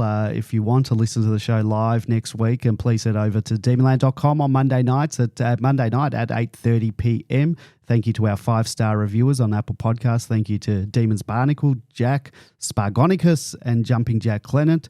𝗟𝗶𝗀𝗀𝗁𝗍 Wingman. You'll get your thank you if you change that 1-star to a 5. Thank you to our voicemailers, 𝗟𝗲 and 3183D. Thank you to our caller, Noah from Bentley. And thank you to our Demonland posters who submitted questions and comments. They form an integral part of this show. So thank you to Ever D, Bay Riffin, Travie14, Red and Blue Beard, Stu, Buck Naked, Rue Beauty, Lazy Smurf, Oh My D's, D Old Fart, Prestige D, Titus Toddy, Scroll, Singer, Deceiving, Bigfoot, Supreme Demon, Red Jacket, Royal Demon, Radelaide, Go Lordy, D Minion, Whispering Jack, El Diablo 14, and Demon WA.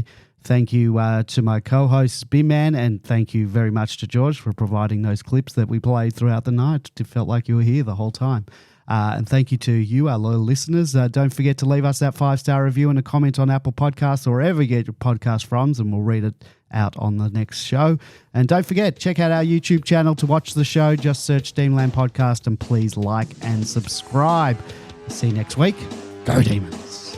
The Red Leggers. Come on, Demons. Come on, Demons. Come on.